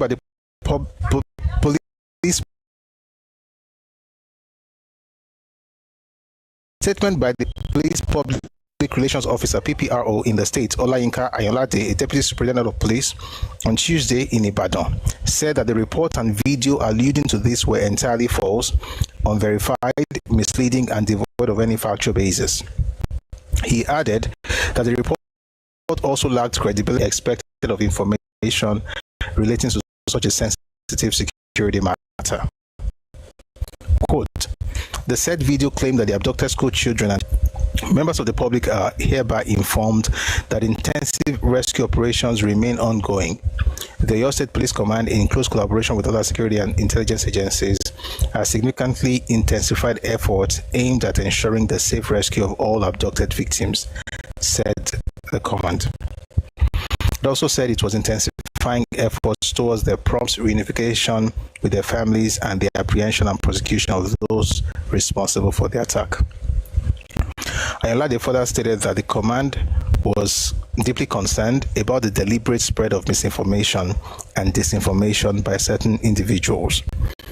According to him, these unknown individuals seek to undermine public confidence in the ongoing rescue efforts and the sacrifices made daily by security personnel working tirelessly to secure the release of the victims.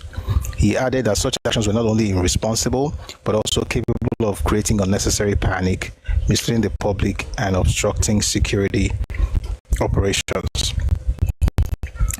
One more thing, the Oyo State Police Command therefore strongly warns against the dissemination of false, unverified, or malicious information, particularly on matters affecting public safety and national security.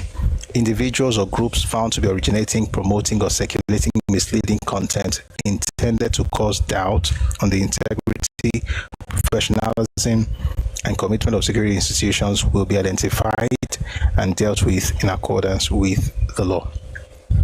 I think it's very important for somebody to actually pick this guy up. I know the crazy part is the confidence with which he was spewing the absolute nonsense. He was saying it as a matter of fact, like he was there. So, to be fair, he probably knows something we don't know.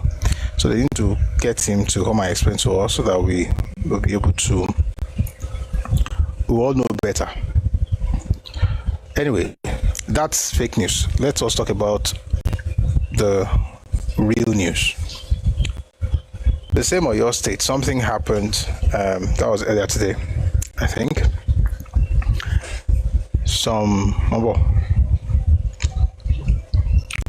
The NDLEA uncovered industrial scale meth lab in Oyo Forest. They built, essentially they have a compound there where they are manufacturing methamphetamine in Oyo Forest. The other day he was in Ijebu where they found some clowns who said they brought in an expatriate, a Mexican. Well, there's another Mexican in this one as well. Take a listen to this. I hope you can, we'll see what we can make out of it before we go on.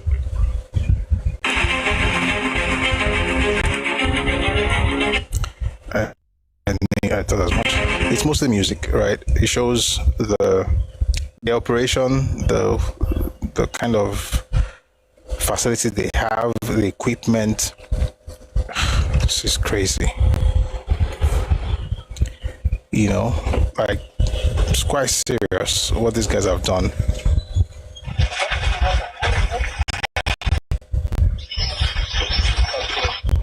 I want to see the part you can listen to. So there are images of canisters and drums and cylinders, actually gas cylinders, that they're using to create this terrible demonic enterprise in Yoruba land. I'm just going to read the report and then, we'll talk about it. NDLEA uncovers another industrial-scale clandestine meth laboratory in Oyo Forest after weeks of similar one in Ogun State. Arrests Mexican, 4 others, recovers multi-billion naira worth of illicit substances. Operatives of the National Drug Law Enforcement Agency, NDLEA, on Wednesday, 17th June, this was last week actually, 17th June 2026, struck yet another decisive blow against transnational drug syndicates following the discovery and dismantling of a fortified industrial-scale clandestine methamphetamine laboratory operated by a Nigerian-Mexican cartel deep within the forest of Takpa village, Ibarakpa North local government area of Oyo State. This was not a rudimentary setup. It was a sophisticated, highly organized transnational syndicate. During the raid, the operatives successfully arrested 5 key members of the cartel on site. They include a 56-year-old Mexican methamphetamine expert, Jose Villa Ochoa, brought in specifically to provide the technical expertise for large-scale synthesis, and 4 Nigerian collaborators providing logistical support, cover, and local operations. They are Maxwell Uche Nevo, 30 years old, Olatunji Yusuf, 37, Pankole Akim Olabi, 45, and Ganiu Monsieur, 43.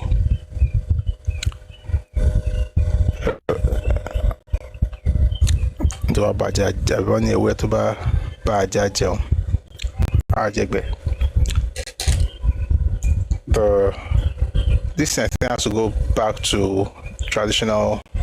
Some Yorubas were eating them. Some Yorubas were part of this thing.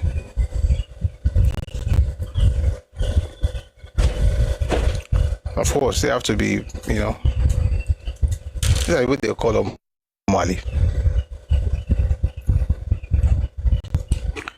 So those what you want to eat. And that's the funny thing. I'm very sure these clowns, they just pay them tashere because we want to eat. Remy Guy says those Yorubas were employed, they were tricked. I don't think they were tricked. You can say they were employed now, I agree with that. Most likely they were employed, but they were not tricked.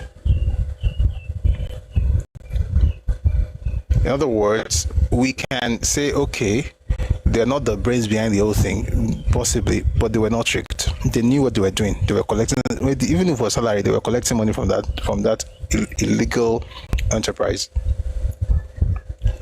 Of course, they won't be the ones, but I mean, look at the ages of these clowns. 37, I related that, but no, 45, 43. Most of these people that they are going to catch. But here's the point. I mean, whether they are the brains behind it or not, you cannot work in such environment and claim that they tricked. I mean, they didn't force them now. They were collecting money. I just think that as traditional institutions need to work with the police agencies and these drug enforcement agencies so they can flush out, because it's something. It's they show you money like this. Nobody will have to trick you. You call them off one temptation beyond our capacity. Someone said, what about the people selling their lands to them, including the ballet? If they told, what could they have told the ballet? Most likely, not that they want to come and start hard drugs. Affect be ile iṣẹ́ wa sádùúgbò yín. Kó tó máa sọ nìyẹn. Affect be ile iṣẹ́ pàtàkì. Affect be ile iṣẹ́ pàtàkì wa sádùúgbò yín. Ẹ jẹ́ kí a fẹ́ ralẹ̀ láti bẹ̀rẹ̀ ile iṣẹ́ náà. That's what they will tell the ballet, most likely. I don't think any sane person will go to meet a buyer and say, I want to start I want to start manufacturing illegal substances in your domain. So just give us money, we're going to pay you. Most likely to be like they want to start a company, a manufacturing company. But we have to do better as a people. Our government needs to work with our traditional institutions.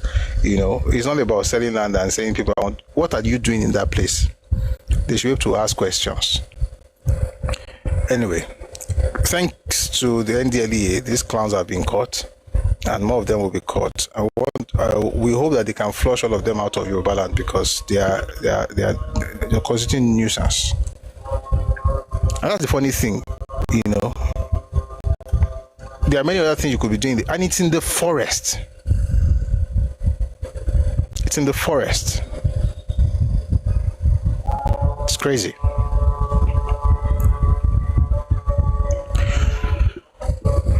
And of course, one of the things we're going to require to be able to do this is state police. Now we know that the House of Representatives passed the bill into law. But of course, we're still waiting for the Senate, and definitely we're waiting so that we can have something from National Assembly as a whole, and then we now have the state governments assembly in vote on the matter. However, while this is going on, there's a particular senator representing Kebbi South Senatorial District. His name is Garba Meidoki, and he was on Sheon Okinbaloye's Politics Today on Channels TV. And this is what he had to say about whether said police will be able to address Nigeria's security challenge. Please take a listen to this. So, some of us that work in multinational company will always want best practice to be brought home.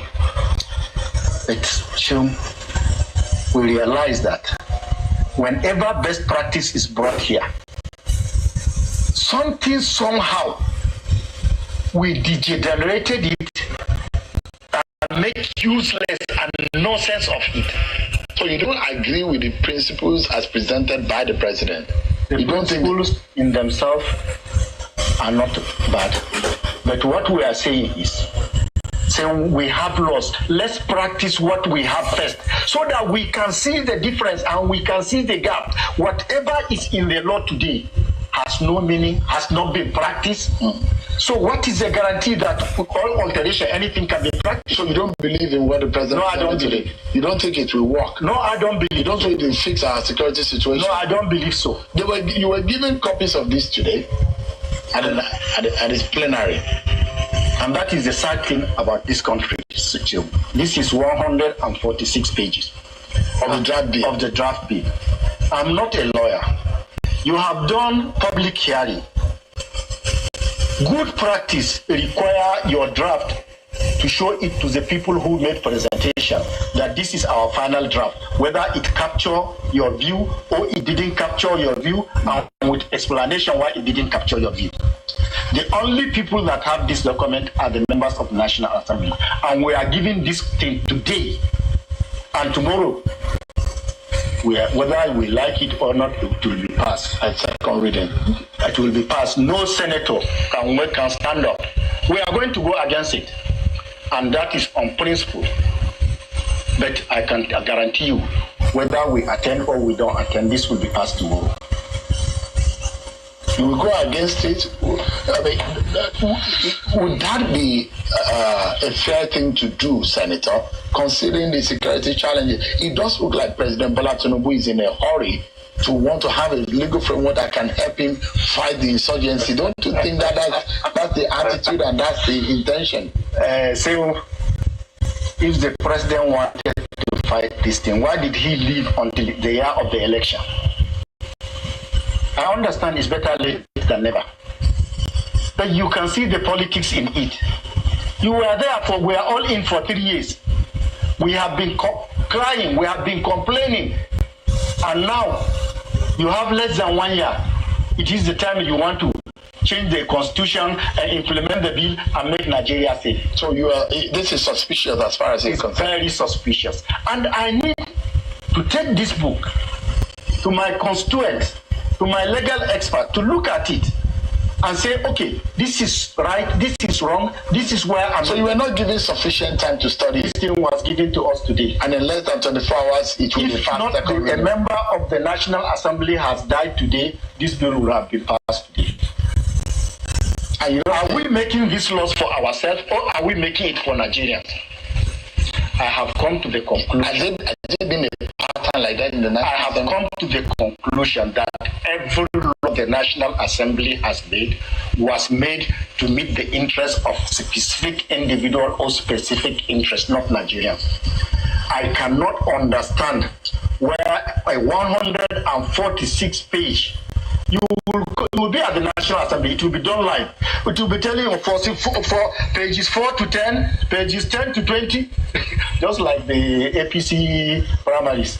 1, 10, 100. It's a shame in a committee of civilized nation.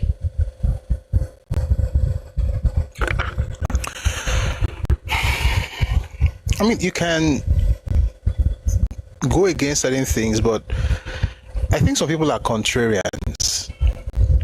Like, you just want to, be against something for being against it. Like somebody asked in the comment section on TikTok, the person says, this is what says police is politics, not fighting security. Is there politics involved? Of course. We're talking about politicians doing something. Of course, there'll be politics in there.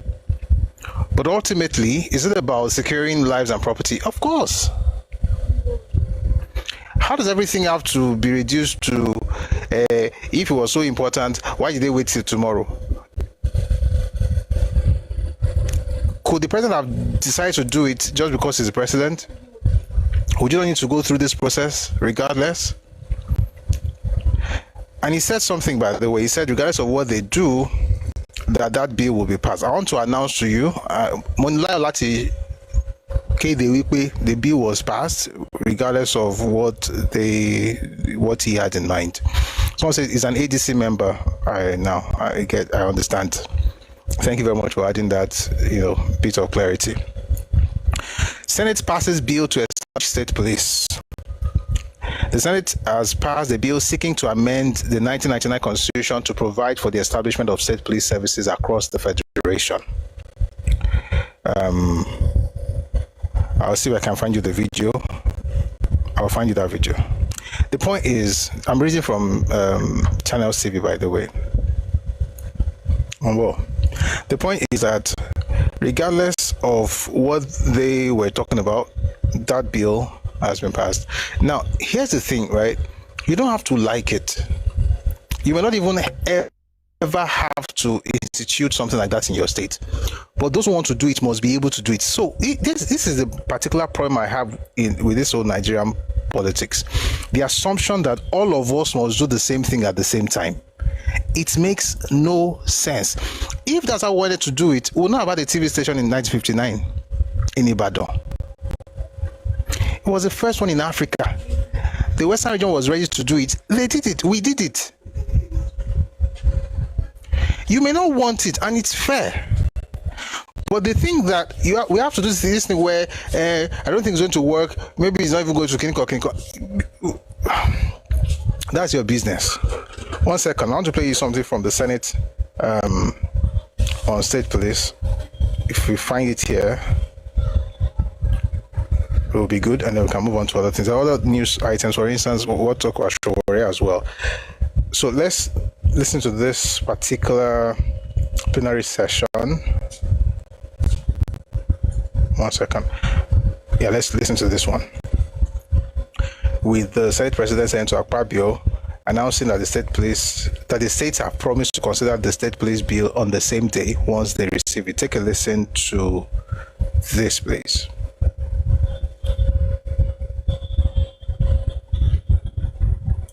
Friendly governor to the legislature in Nigeria. We have time to discuss that later. But for today, we have a slight tragedy. So in line with our tradition, we will not do much. But if we can improve upon this number tomorrow, we can conclude on the issue of constitutional alteration and state policing. So if you have anything to add to the state police, we have distributed the journal, the national journal of the Gazette to you. So please study it. And then we have also distributed the report of the Constitutional Amendment. But many will distill it instead of taking everything. Just the 1 or 2 items so that they get. 1 second, please. There's a lot of terrain in that video. Let's just go straight to the point. This should work.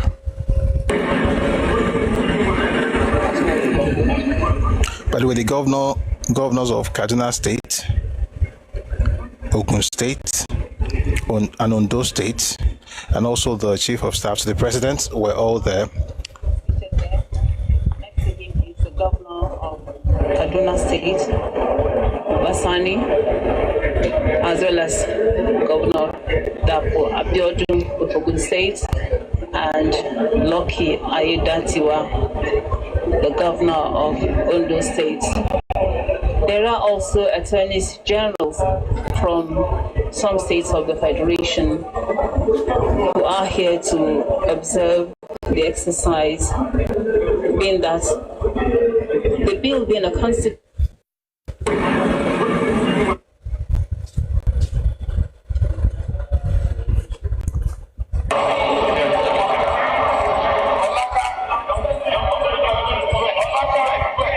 So in this particular clip, the Senate began to vote manually on the bill, clause by clause, on the constitutional amendments for the creation of state police. And that went down today. And now Nigeria has, the National Assembly, that's both houses, both the upper chamber and the lower chamber, they've now passed the bill on state police, which means that the next phase is that state houses of assembly will now have to do their own bit, right?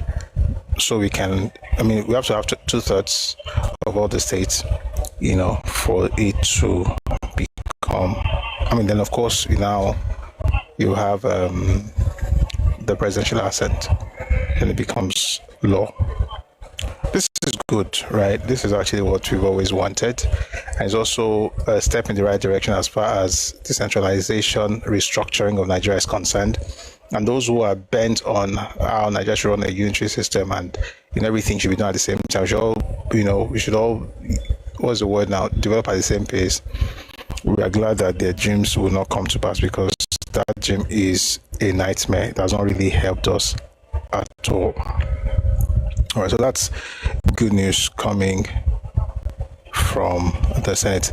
Also, the Senate President Bayo swore in 4 new senators who were elected in last Saturday's by-elections. They are Dayo Faduile of APC, Ondo South, and Vulu Anza, APC Nasarawa North, Ikeje Asogu, APC Enugu North, and Olakanwogu, PDP Rivers East. And one more thing before we move on from this topic is actually the statement that the Senate President Bayo made, earlier today. Take a listen to this, please.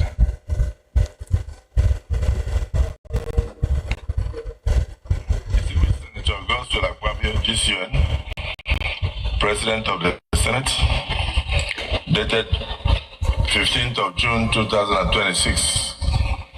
Transmission of Constitution of the Federal Republic of Nigeria, Alteration, State Police Bill 2026. I am delighted to present to the Senate for consideration the Constitution of the Federal Republic of Nigeria, Alteration, State Police Bill 2026, which seeks to amend the Constitution of the Federal Republic of Nigeria, 1999, to create a constitutional pathway for the establishment of state police services in Nigeria. This bill builds on the significant work already done in this regard by the House of Representatives and the Senate, and incorporates additional safeguards to ensure that the creation of a dual policing structure to address our nation's evolving national security challenges could be achieved quickly and effectively to the benefit of all Nigerians. The proposed legislation is a critical component of our administration's strategy to reorganize Nigeria's security architecture to better protect our citizens, and I'm confident that the Senate will act quickly to consider and pass this bill. While I look forward to expeditious consideration of this submission by the Senate, please accept, distinguished Senate President and distinguished senators, the assurances of my consideration and best regards. Bola Ahmed Tinubu, President, Commander-in-Chief, Armed Forces of the Federal Republic of Nigeria. Since 1960, Nigeria did not have the courage to decentralize policing, and this is the first time.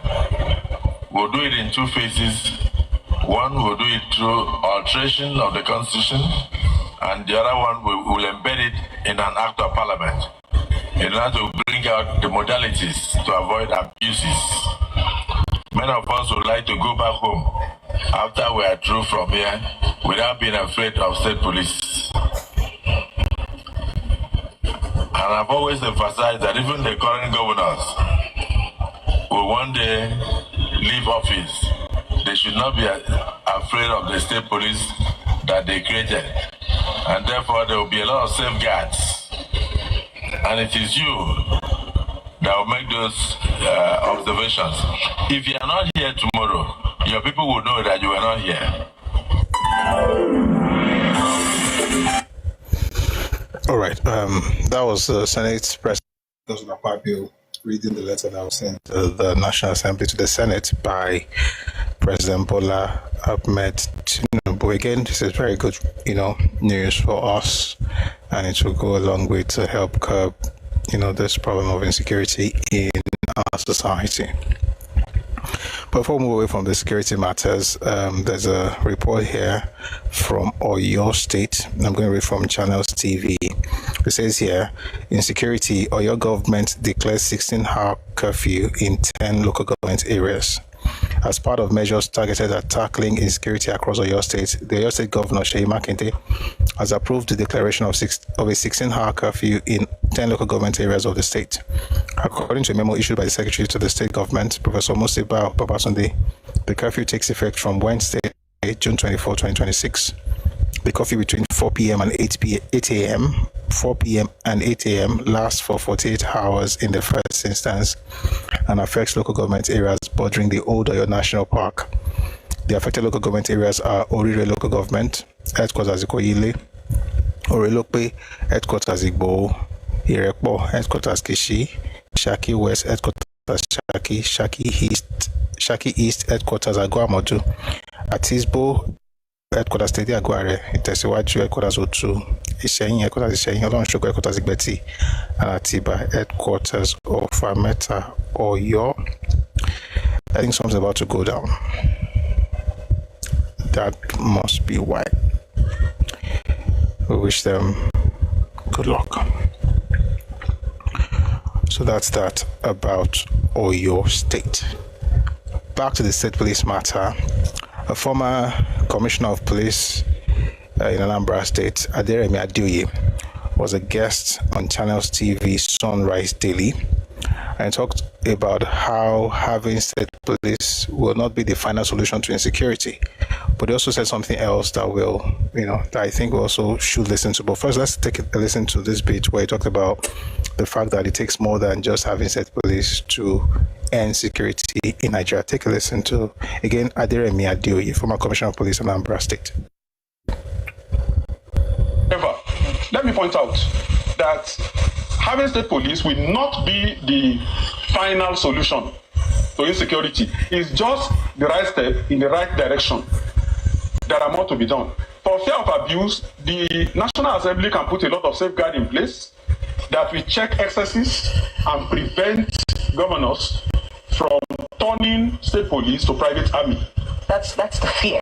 That's the biggest fear. The law and we can see that already. Let's get the Ekiti election, right? There was that complaint. We also heard that same complaint in Anambra, where they say, without any state police, we have a situation where governors, you're trying to campaign, your posters will not go up. You will not go. Your posters will not go up. How will you be able to campaign, especially if the opposition and the governor are at loggerheads? Do we have the discipline as a people to handle the responsibility that comes with that kind of power? You see, the various party groups that you have in the states that are performing security duties. Amotekun in the southwest, Agune Chamber in the southeast, so on and so forth. You see, they are not really regulated from the national level. There are no enactments of the National Assembly to guide their functions. Some states pass, state bills from the houses of assembly. So what the National Assembly will do is to put safeguards that are rooted in the Constitution. So these amendments. Yes. And once those safeguards are violated, it becomes an impeachable offense. I see. Because it will be violation of the Constitution. Hopefully. No, it will be. Are we saying that that's what? Once the amendment rooted in the Constitution provides safeguards, no governor can violate it without being impeached. So that is why those safeguards are important, and that is why it has to be constitutional amendment. So that the Constitution is the supreme law of the land. And everyone, whether they have immunity or not, are duty bound to comply with provisions of the Constitution. So I am optimistic that with these amendments, once a proper job is done, and then the necessary oversight is in place, abuses will be checked. Any amendment that you're doing that can hold these governors down, and then, like you said, let it be impeachable. Yes, it will be impeachable offense. Once they abuse provision of the Constitution, it's impeachable offense. If that is done, I think it will allay a lot of fears that people have in different. But I think my colleague Ayo in Lagos has a few questions for you. Go. All right. I mean, I don't have to explain that. That's pretty straightforward. I think we should also, particularly folks in the press, perhaps they may want to teach people rather than spread fear. It's one thing to voice the concerns of people. It's another thing to keep talking about it even when someone is telling you how to address that concern. Like, the concern is legitimate, but there's a way to address it. And when they're talking to you about how it can be addressed, I think it's important for journalists to also listen and to now question how that thing will be done. Do you get what I'm saying? So if I say something like, oh, there is the fear that the state governors can use state police against their opponents, which is a valid, legitimate concern. And then my guest is telling me, oh yeah, that's true, but they're going to have provisions in the Constitution that will that will be safeguards to ensure that the governor doesn't go beyond, his bounds, and that if he decides to do that, he will be flouting the law, which of course makes it, an impeachable offense. My next question would now be, how does that work? Not to go back to, but people are afraid that this thing is going to happen. I don't know why people ask questions like this on Nigerian media, and it's almost every channel. Well, not all, but many of them. Like, you can now question the new thing he's saying, and then later on you can pick it back. You can go back to what you started with, but not just stay in one thing. Like, it's like this. Is that hunger thing? Hunger. People are hungry. Meanwhile, before we continue with this state police thing, I just remember something. I was going to play you a clip earlier. Very quickly. Kí ni gbogbo eléyìí, gbogbo ẹ̀ ti sú wa, ó gàrí ò ṣe é rà, gbogbo ẹ̀ ò ṣe é kàn, ṣé nǹkan kò sí kíní tí oúnjẹ bá wọlé ní tó bá di lọ́la ó tún ti gùn. 99.9% of the populace are really suffering. They can't feed well. Torí ó ń dùn wá, gbogbo nǹkan tí ó ń ṣẹlẹ̀ ń sìn ó ń dùn wá. Àwọn ọmọ yunifásitì ń sìn, èèyàn jáde yunifásitì ṣe ló lọ ń wa taxi tó lọ ń ṣọmọ ọ̀dọ̀ ọmọ yunifásitì tó jẹ́ pé ṣe náà máa gbé mọ́tò fún tó máa ní tọ́mọ yìí bá ti jáde o mo ti ṣoríire nìyẹn gbogbo àwọn yẹn ń sọ́fà irú àwọn ìyá ọlọ́jà téèyàn bá gbọ́jà sí títì èèyàn á máa sáré kiri kí ló ẹfẹ́ kan jẹ gbogbo àwọn area boys náà sọ pé area boys yẹn kò ń ṣe fóònù àwọn náà ẹlòmíì graduate ni ó dẹ̀ wà lábẹ́ bridge ìgbà tí ò rí ibi tó máa gbé tó gbogbo ìyà yìí ń jẹ wá ebi ń pa wá. People go on 100 or 101, which means when you eat in the morning, you don't eat in the afternoon, and then you get something in the evening. And if you have a family of 6, with 50 naira, you cannot feed them.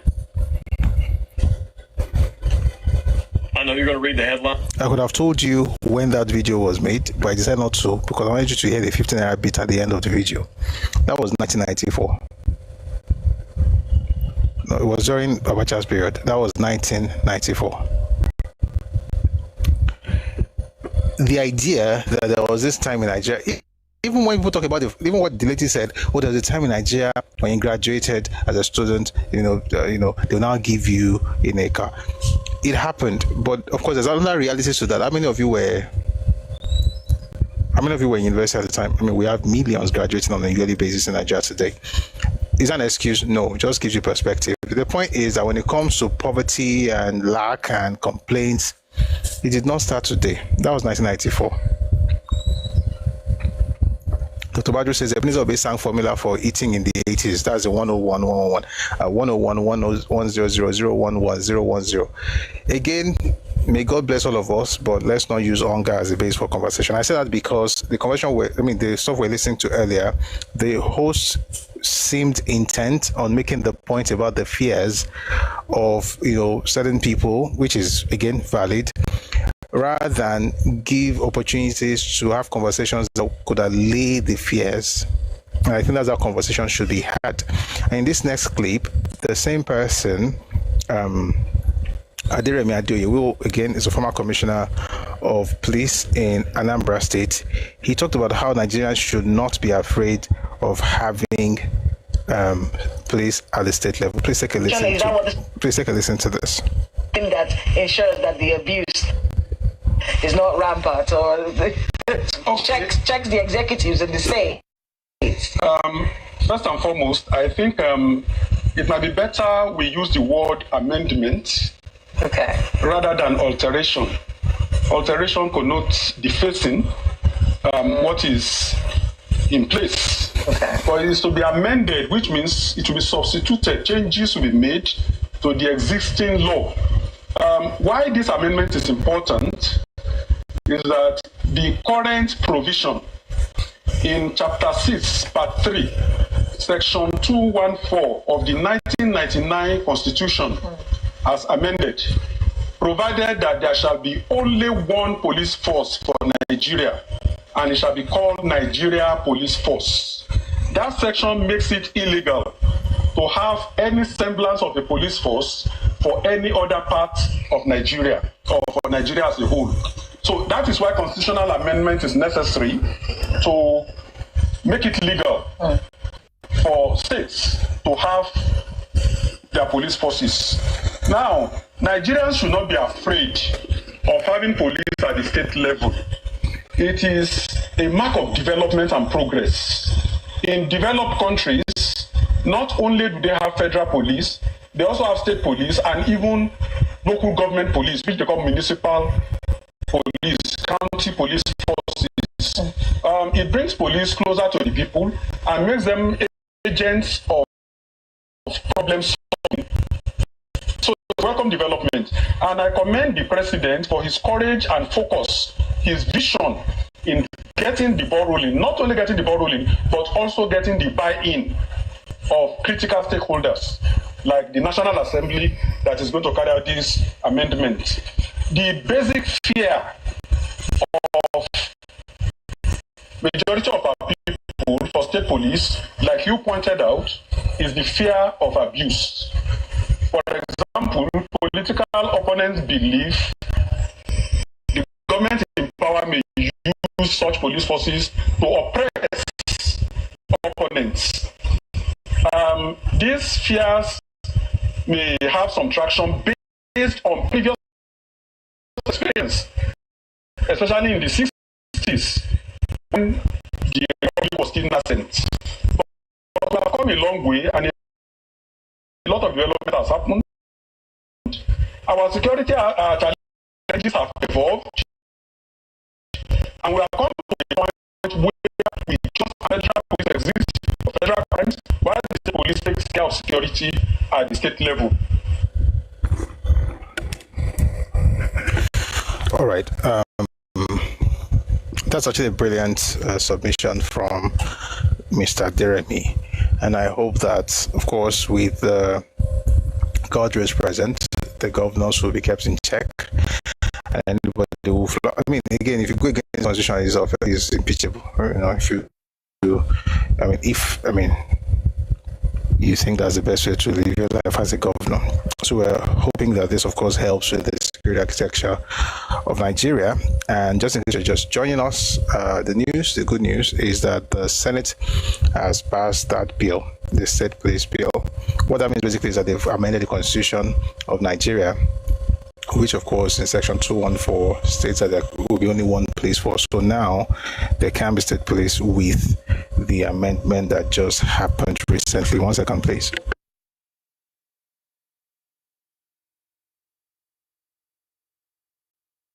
All right, so with that amendment, we can, proceed to have what we've always, wanted in Nigeria. Final news report. Before we even go to the final news report, so just like what we talked about, we're talking about state police. While we wait for state police to come on board, we have the Nigerian police force to thank for intercepting a truck carrying 47 sacks of military camouflage in Lagos.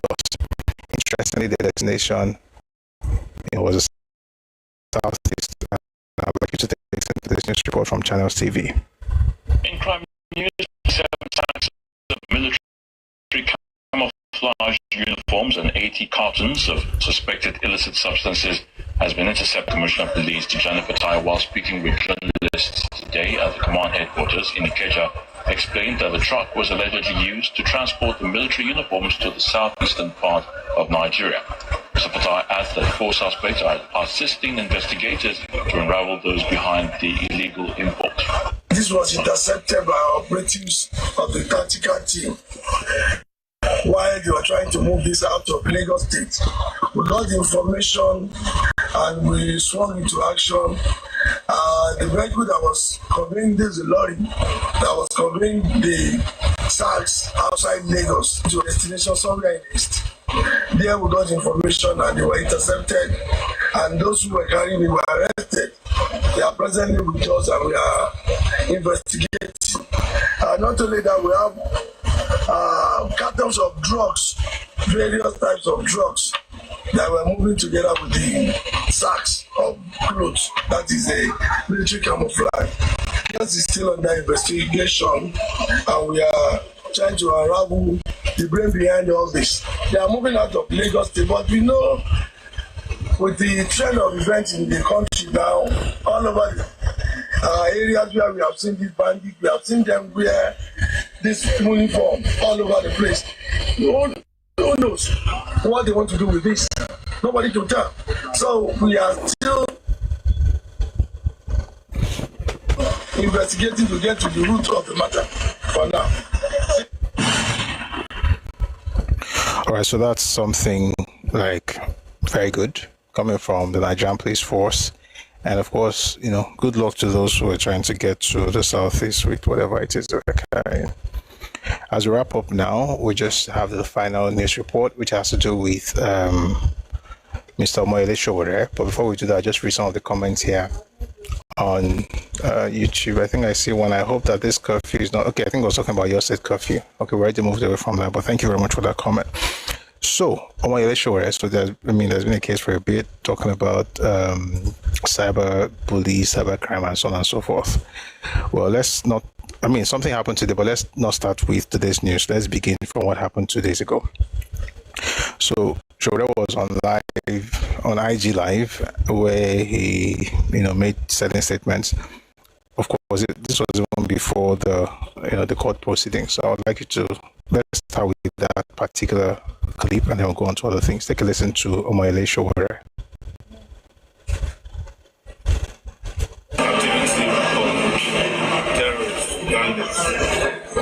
So make it look like the 5-star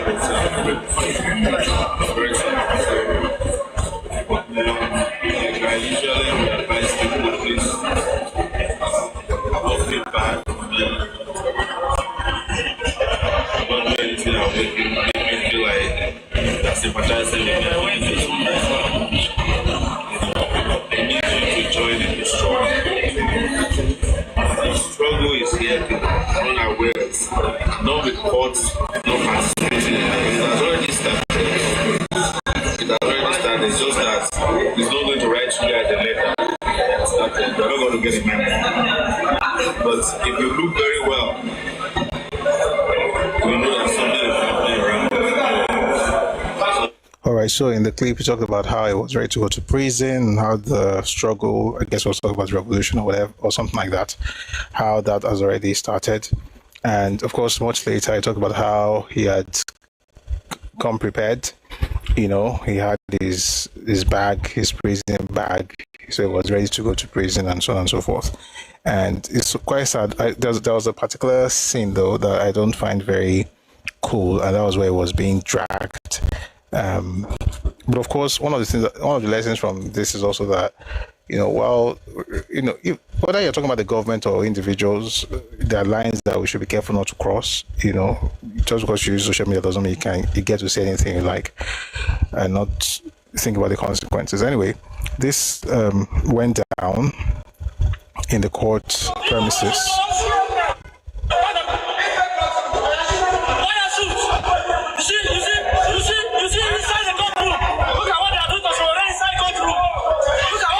So they took him in and they pushed him, they pushed him just to get him into the courtroom.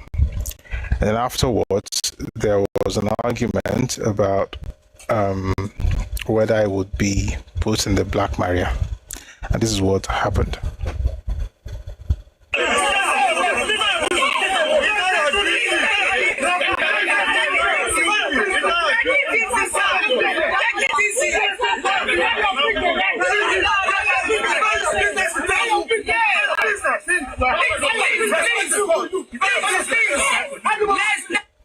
Anyway, eventually he was taken out of that place, and to make sense of this, I'd like us to listen to a conversation with a senior advocate of Nigeria by name,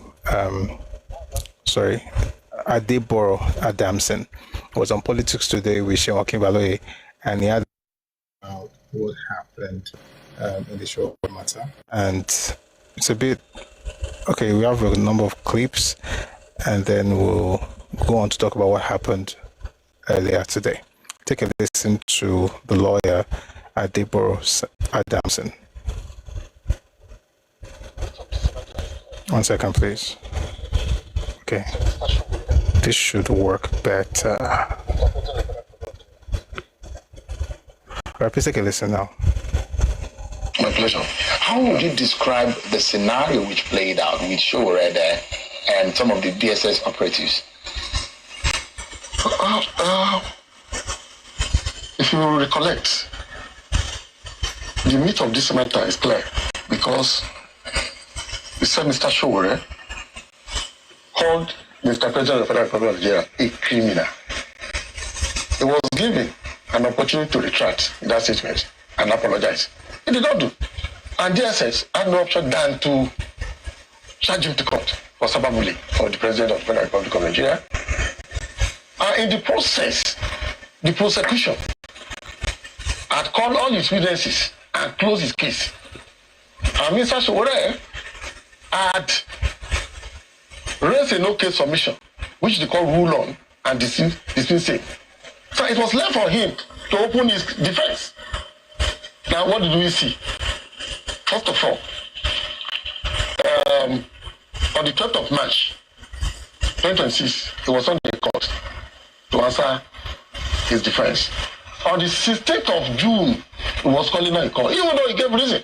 But if you have a criminal charge hanging on you, it should take priority over any other issues. Now, the court that granted him bail initially is the same court who said, look, I can't take this anymore, and revoked his bail, and therefore asked him to be remanded in prison custody. Although, again, he has filed an application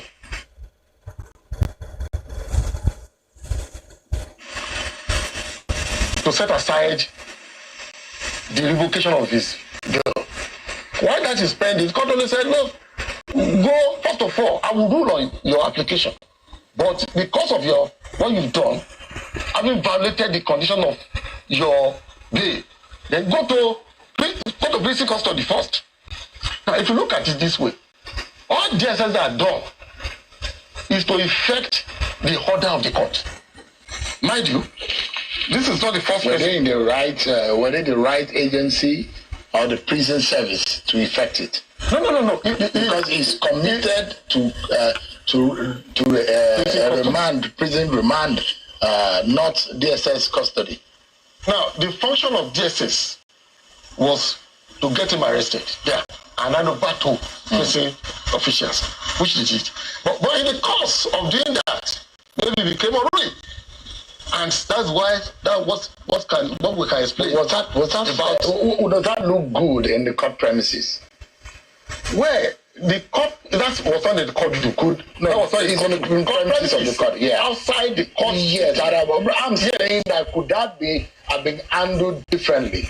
It could have been handled differently if Mr. Sowore comported himself. But why is Sowore being treated like this? We didn't say there were different cases. I know the DSS has had case with Patutomi. DSS has had case with Justice Scratch. DSS has had cases with Sarah.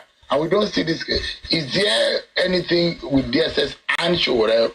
As far as I'm concerned, I don't know. I'm not a staff. But the issue is, what I can deduce from the entire scenario is that those persons who are mentioned now comported themselves in answering their charges. There's another clip that the same lawyer, talking to Sean Kimbaloy. And I mean, to be honest, I don't have any opinion on this matter. But if you do, feel free to express your opinion. I'll read it, or you can come up to say. In this other clip, he talked about what he would have done had he been Sowore's lawyer. Take a listen to this, please. The court. You are not the court. You are not the judge here. I am not the judge here. Mm-hmm. So the judge must have done what they have done because of some material and evidence available before him. You think the court was frustrated by Sowore's action? It is possible, I don't know. But all I'm saying is, this judge, must have acted based on the material before him. But if you were, for example, Sowore's lawyers, yes, what would you have told him when you see, if you see that things are really going awry in this matter? Well, I will correct him. In the first place, I will not even allow him to speak.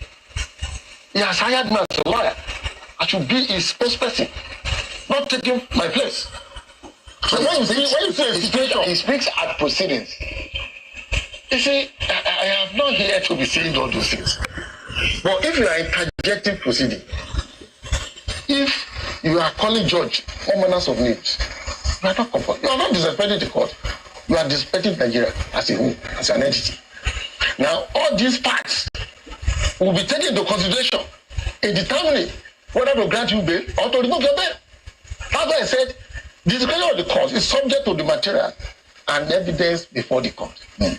So, if all this and others were what the court considered in revoking his bail, why are you questioning it? Well, beyond the revocation of his bail, he was remanded in prison yesterday. And 1 second. Roy.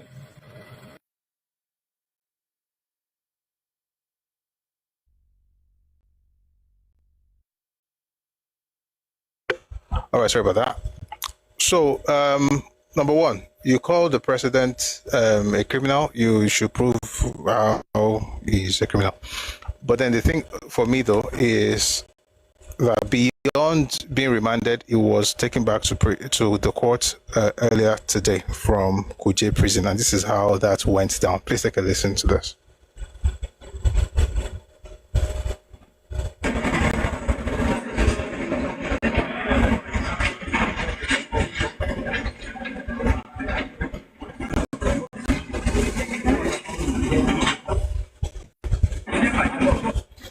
Something.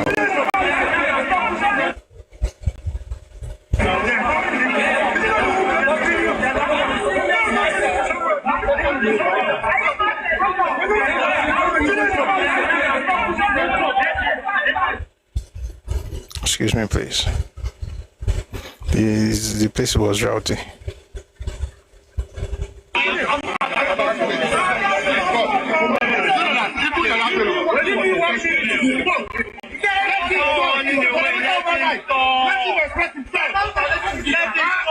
So his followers are asking the military personnel, the police, to the police and the correction officers to allow Sowore to speak. So they kept saying, let him talk. He's going to fast forward. He's talking, but not that loud. Wanting to talk to the media, and this is what he had to say to the media eventually.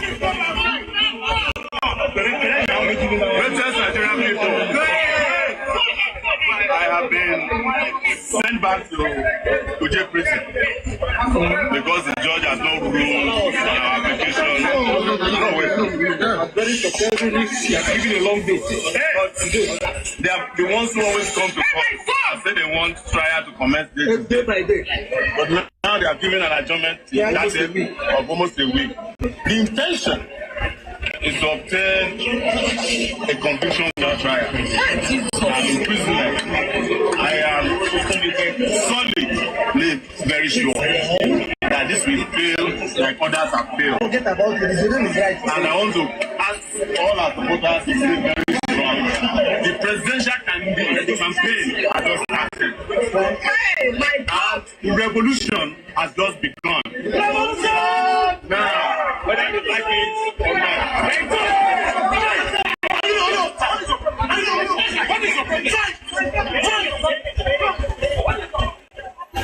All right, that was Omoyele Sowore, and the noise you're hearing is like an altercation between his lawyers and correction officers. And I don't like people in situations like this, regardless of what they may have done.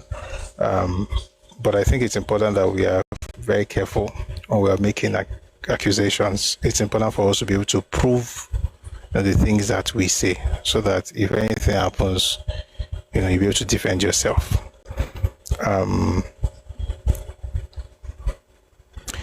I'll play you a clip from 2 days ago where I talked about, the fact that they're going to be in pursuit of justice and all of that.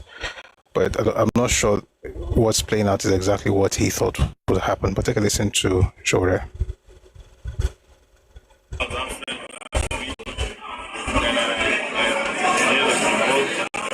This thing is so noisy. It's so noisy. I mean, the long and short of everything is that they have sent him back to prison. And I think, okay, you know what? I want you to listen to his lawyers before I give my final remarks, and then we'll call it today. Take a listen to Sowore's lawyer. I don't know his name, but I mean, he was very passionate. Take a listen to him, please.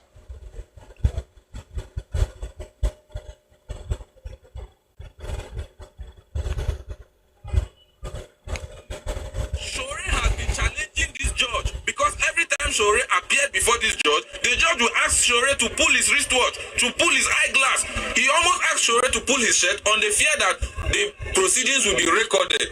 He directed that proceedings should not be recorded. None of the counsel of Sowore or Sowore himself recorded the proceeding. It was this same judge that asked one of our colleagues to come and kneel down, predicated upon all this hostility. Omoyele Sowore asked that this judge should recuse himself because he no longer believes that he will get justice in the manner that this man is conducting proceeding. The man heard that application and insisted that he will proceed with the matter, notwithstanding the fact that Sowore is exercising dissatisfaction that you are asking my lawyers to kneel down, you are asking me to pull my eyeglass, pull my wristwatch. I no longer feel I can get justice before this honorable court. So what we are seeing is the utilization of state machineries, the weaponization of the judicial institution to oppress opposition elements and dissenting voices. It is quite a misfortune that at this stage of our democracy we can be experiencing this kind. And we are calling on all the presidential candidates, Peter Obi, Atiku, and all others, that Sowore is the first. Many of you may follow. Don't be too bold and don't feel like you have supporters. At the end of the day, this same thing can happen to any of you. You can see, notwithstanding the number of people out here protesting, they disregarded the voices of the Nigerian people and they are sending Sowore to Kuje again. All right. Maybe not go to Kuje, unless of course we want to go and visit or help. I think this also goes to, essentially inform us that there is what you call it now, consequence. So as you're alleging, make sure you have your evidence. So in case they come and ask you, say, waiting, make you kill a little bit of you, so you know exactly what to say. Okay. Someone says, how many are those protesting? Sha, if you are making any statements on social media, even making a statement wherever, social media, just make sure you have something to back it up. I hope he's able to provide his evidence in court. Good luck to him, and we'll have one or two people contribute, then we'll call it a day. But join us for the first time. We have the sessions every weekday, Monday to Friday. By the way, before we bring people up, I want to just quickly show you the picture I said I was going to bring today about the events that we are starting in September. This is the idea. All right. Okay, so that's the event. It's called 2 Summit. It will be holding every month beginning in September. You can join the movement by going to Redemi Global on Telegram. You can give, volunteer, host, or sponsor. In order to do the first 3, you find forms on Redemi Global Telegram channel. You click on the links and then you can, impute your details. We'll get back to you. And if you're interested in the last one, which is sponsorship, kindly reach out to me on Telegram at Busui Oris, who will also reach out to you with the deck and sponsorship deck and proposal and things like that. So that's what this is about. Again, like I said, I've mentioned it once in a while, but we're eventually going to have a time where we'll really go deep into it, particularly with those who indicate interest to be part of the movement. So please join. We're about to start. We'll be going from school to school and from city to city starting in September. Let's make it happen. Let's take this thing offline and meet people, help folks understand that we really need to get some things done, particularly as Yoruba people and also as Nigerians. All right, so that's about 2 Summit. Starting in September, I want to make sure that we get things on the way as quickly as possible. So please support what we're doing. Thank you very much. That was an announcement. So let's bring a couple of people up now. We'll hear your thoughts and then we will wrap up. We have my battlefield coming up. Good evening, my battlefield.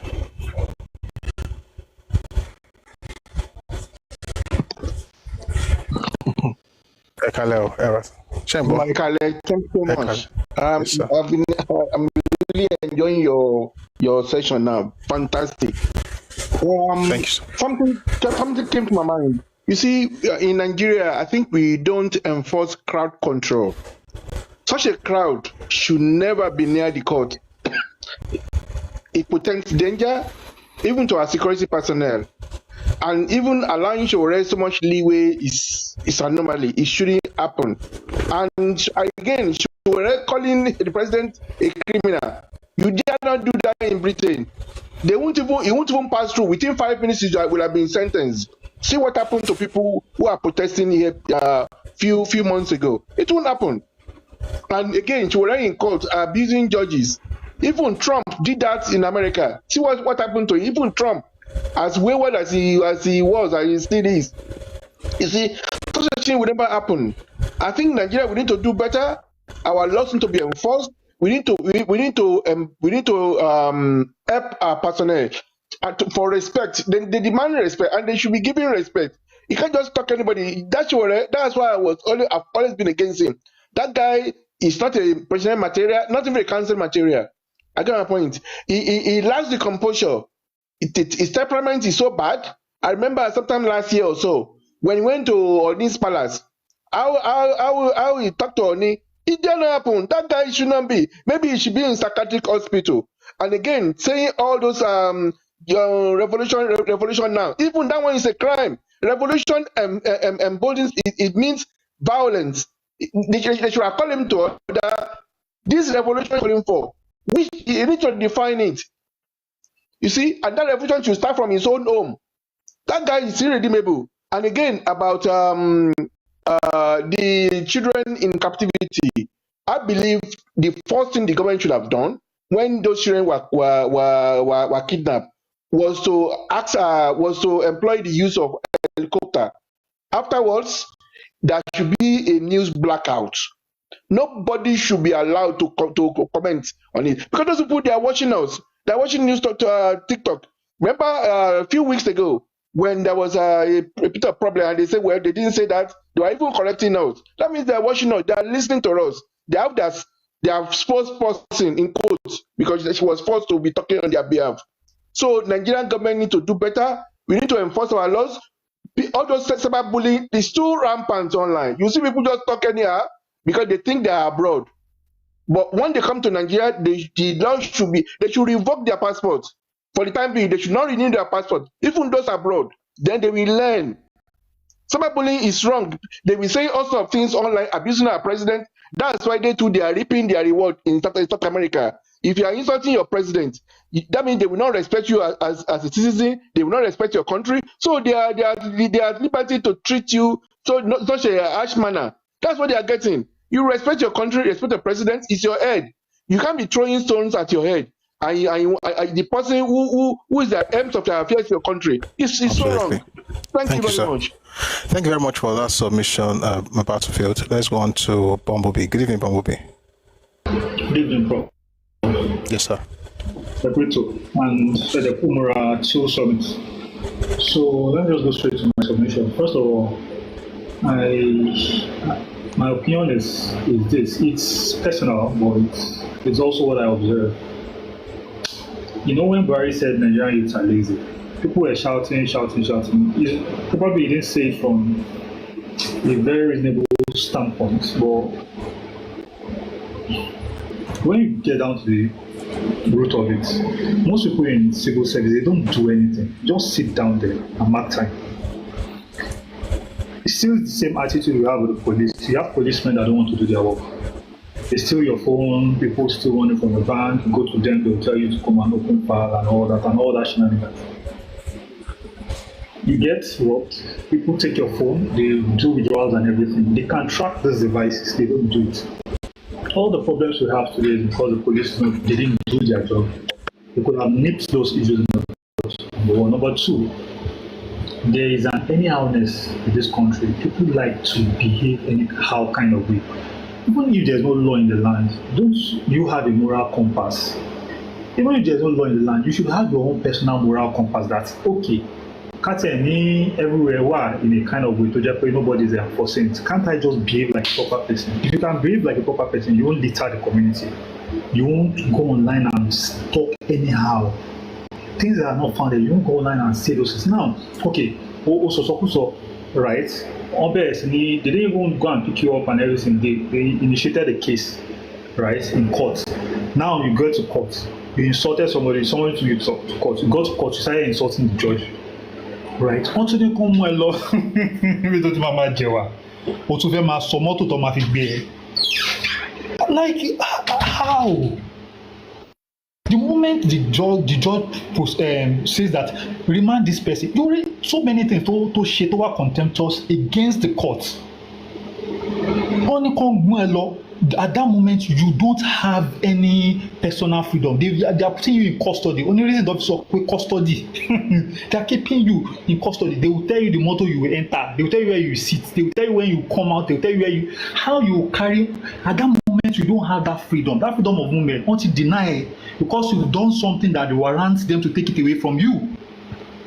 So this is the evidence. They want to protest, and that is why this is just a lack of enforcement of law in this country. You are interfering in police activity.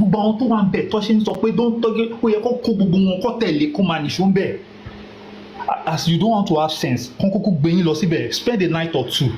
Maybe you recover your senses. So these are all the issues.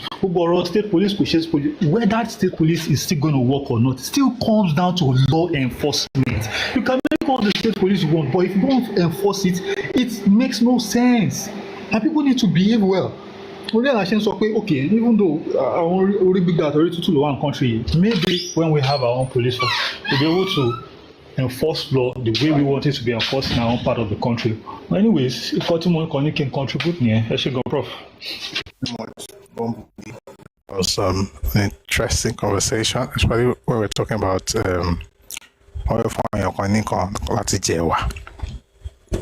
but I get the point. 1 second, I just need to do something here on TikTok.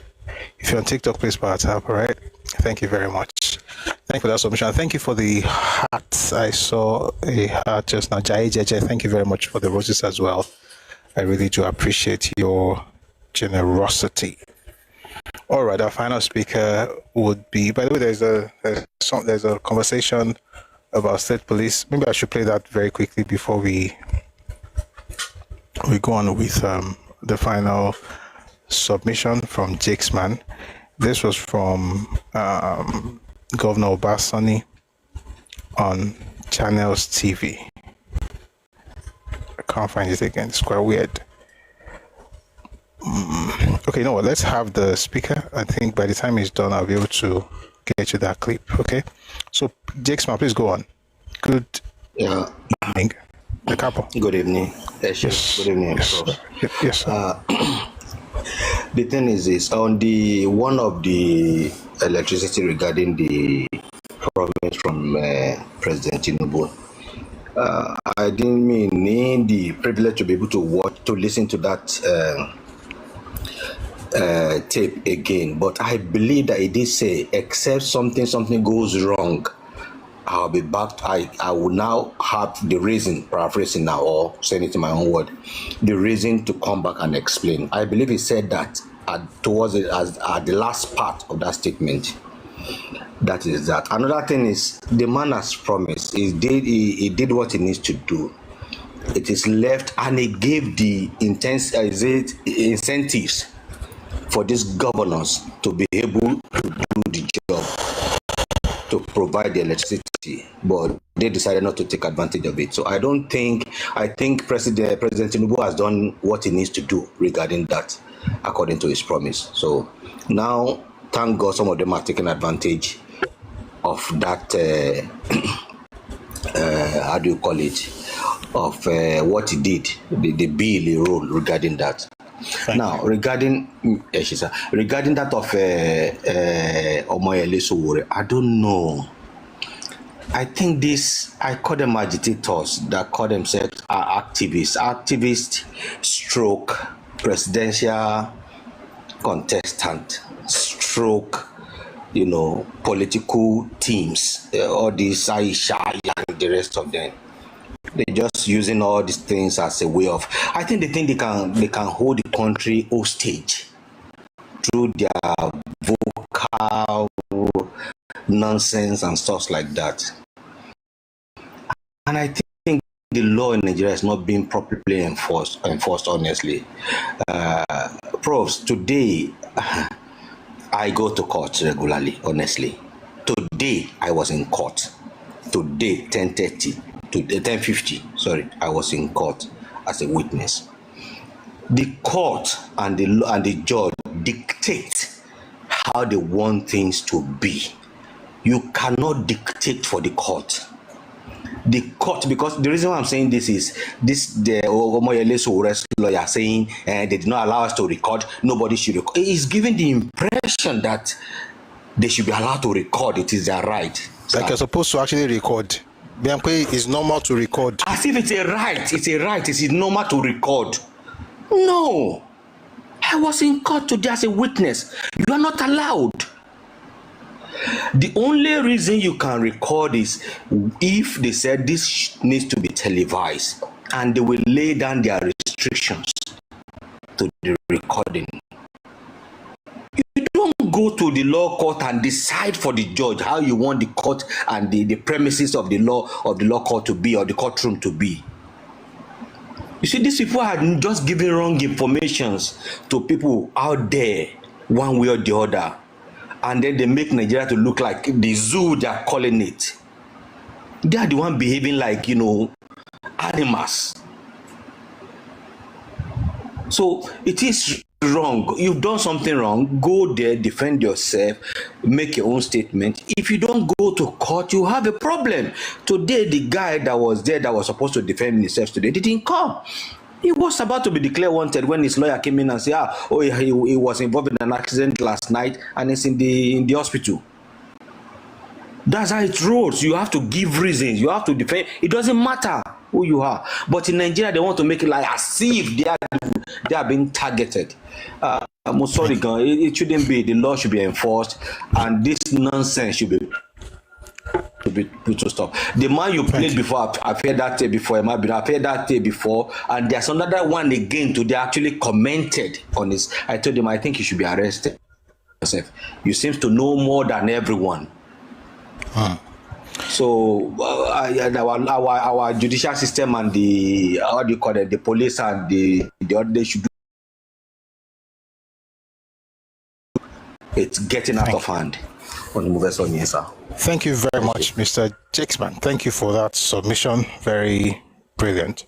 I hope they saw that issue. But while they're taking Sowore to Kuje, there's a news report from Channel CV that the court has adjourned ruling on El Rufai's bail application to July 1.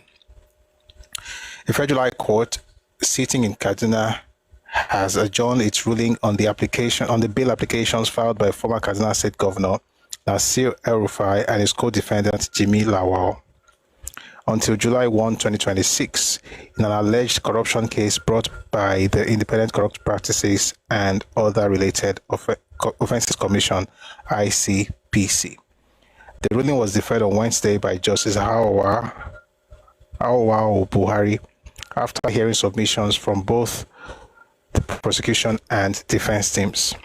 El Rufai and 5 corporate entities were arraigned before the court on an amended 11-count charge bordering on alleged abuse of office, financial impropriety, and money laundering.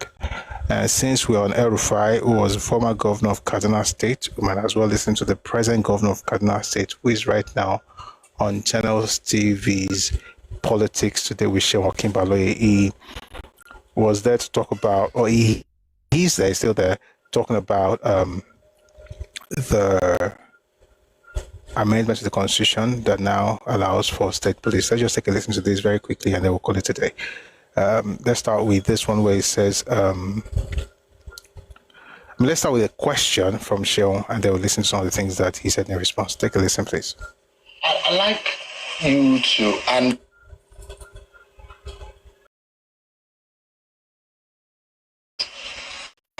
particularly when I reached out to you, there are a lot of indices around your personality, your role, your office.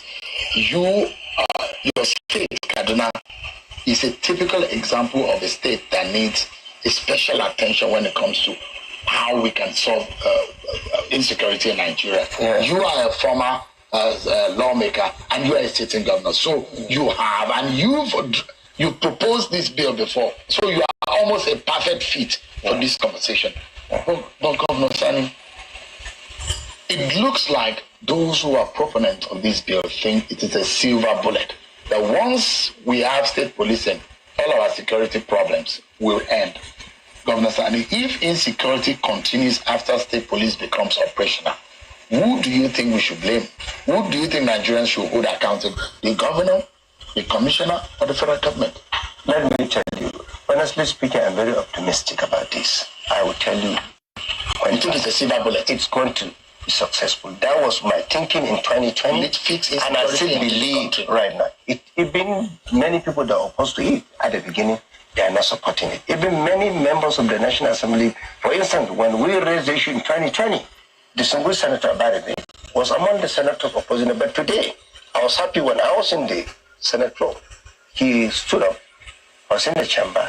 He now happens to be one of the senators that believe in the state police because they've sat down, they've seen things are changing.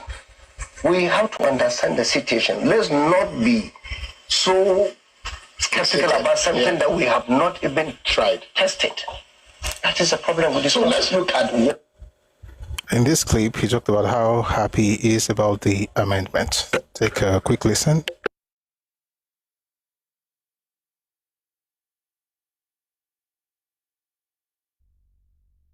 I'm happy to say that I'm happy to say that. 1 second, please.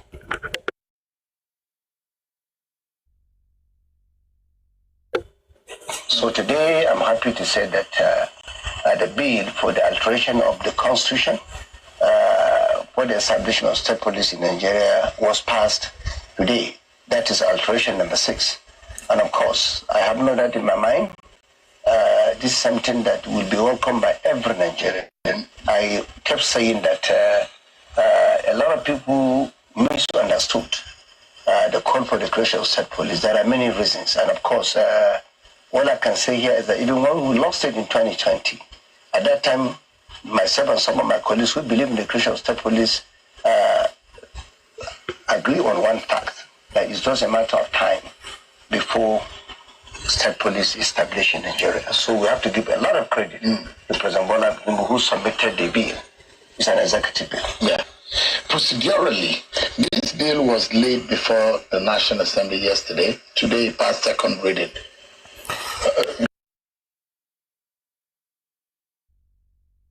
All right. So that was Sean Kibaloye interviewing Governor Uba Sani of Kaduna State and talking about state police and how it is important. And we have a comment here on TikTok. State policing, this is from my battlefield. It says state policing is an idea whose time has come. And on that note, we're going to call it a day. I want to thank everybody who has been part of this conversation, everybody who liked and tapped and shared the live with others, and those who are here writing and commenting. And even if you're just watching, thank you very much for being part of this session. I want to thank those who gave gifts. I appreciate your generosity. Thank you for your support. And again, please check out Radio Wing Global on Telegram and click on any of the links where you think you can participate in the 2 summits that is beginning in September. It's going to be a big movement, and there are many things that will be happening through that particular work that we'll be doing offline.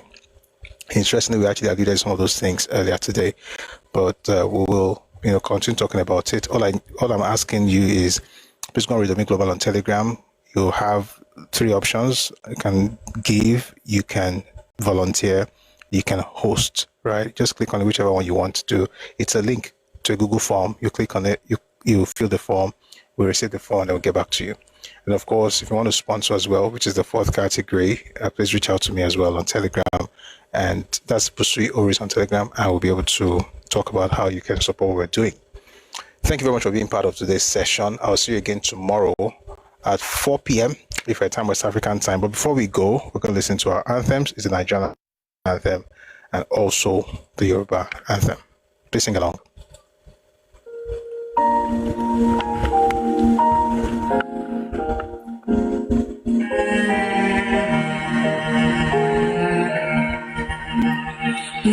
Nigeria, we hail our own dear native land, though tribe and tongue may differ, in brotherhood we stand. Nigerians all are proud to serve our sovereign motherland.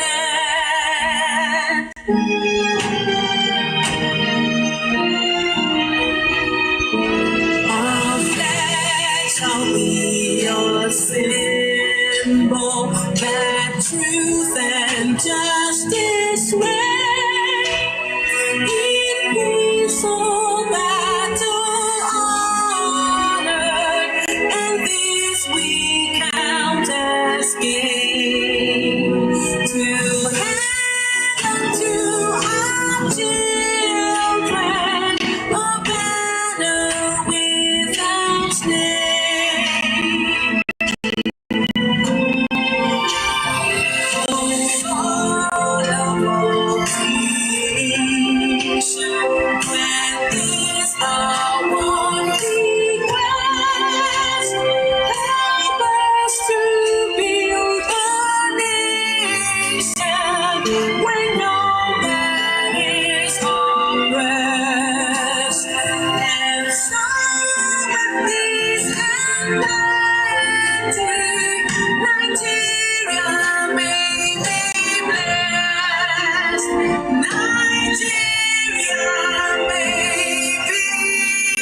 Àwa ni ìmọ́lẹ̀ ògo adúláwọ̀, ìmọ́lẹ̀ wo ni wọ́kùn lágbára Ọlọ́run. Ilẹ̀ Yorùbá ò ní bàjẹ́, Nàìjíríà náà ò ní bàjẹ́, ilé wa ọ̀nà wa ò ní dàrú.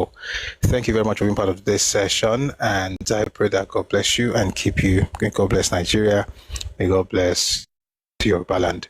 And may God bless everything they hands upon. Thanks for being part of today's session. I'll see you again tomorrow at 4 p.m. If it's time, West African time. Do have a lovely, lovely evening. See you tomorrow. Odaro. Eshe.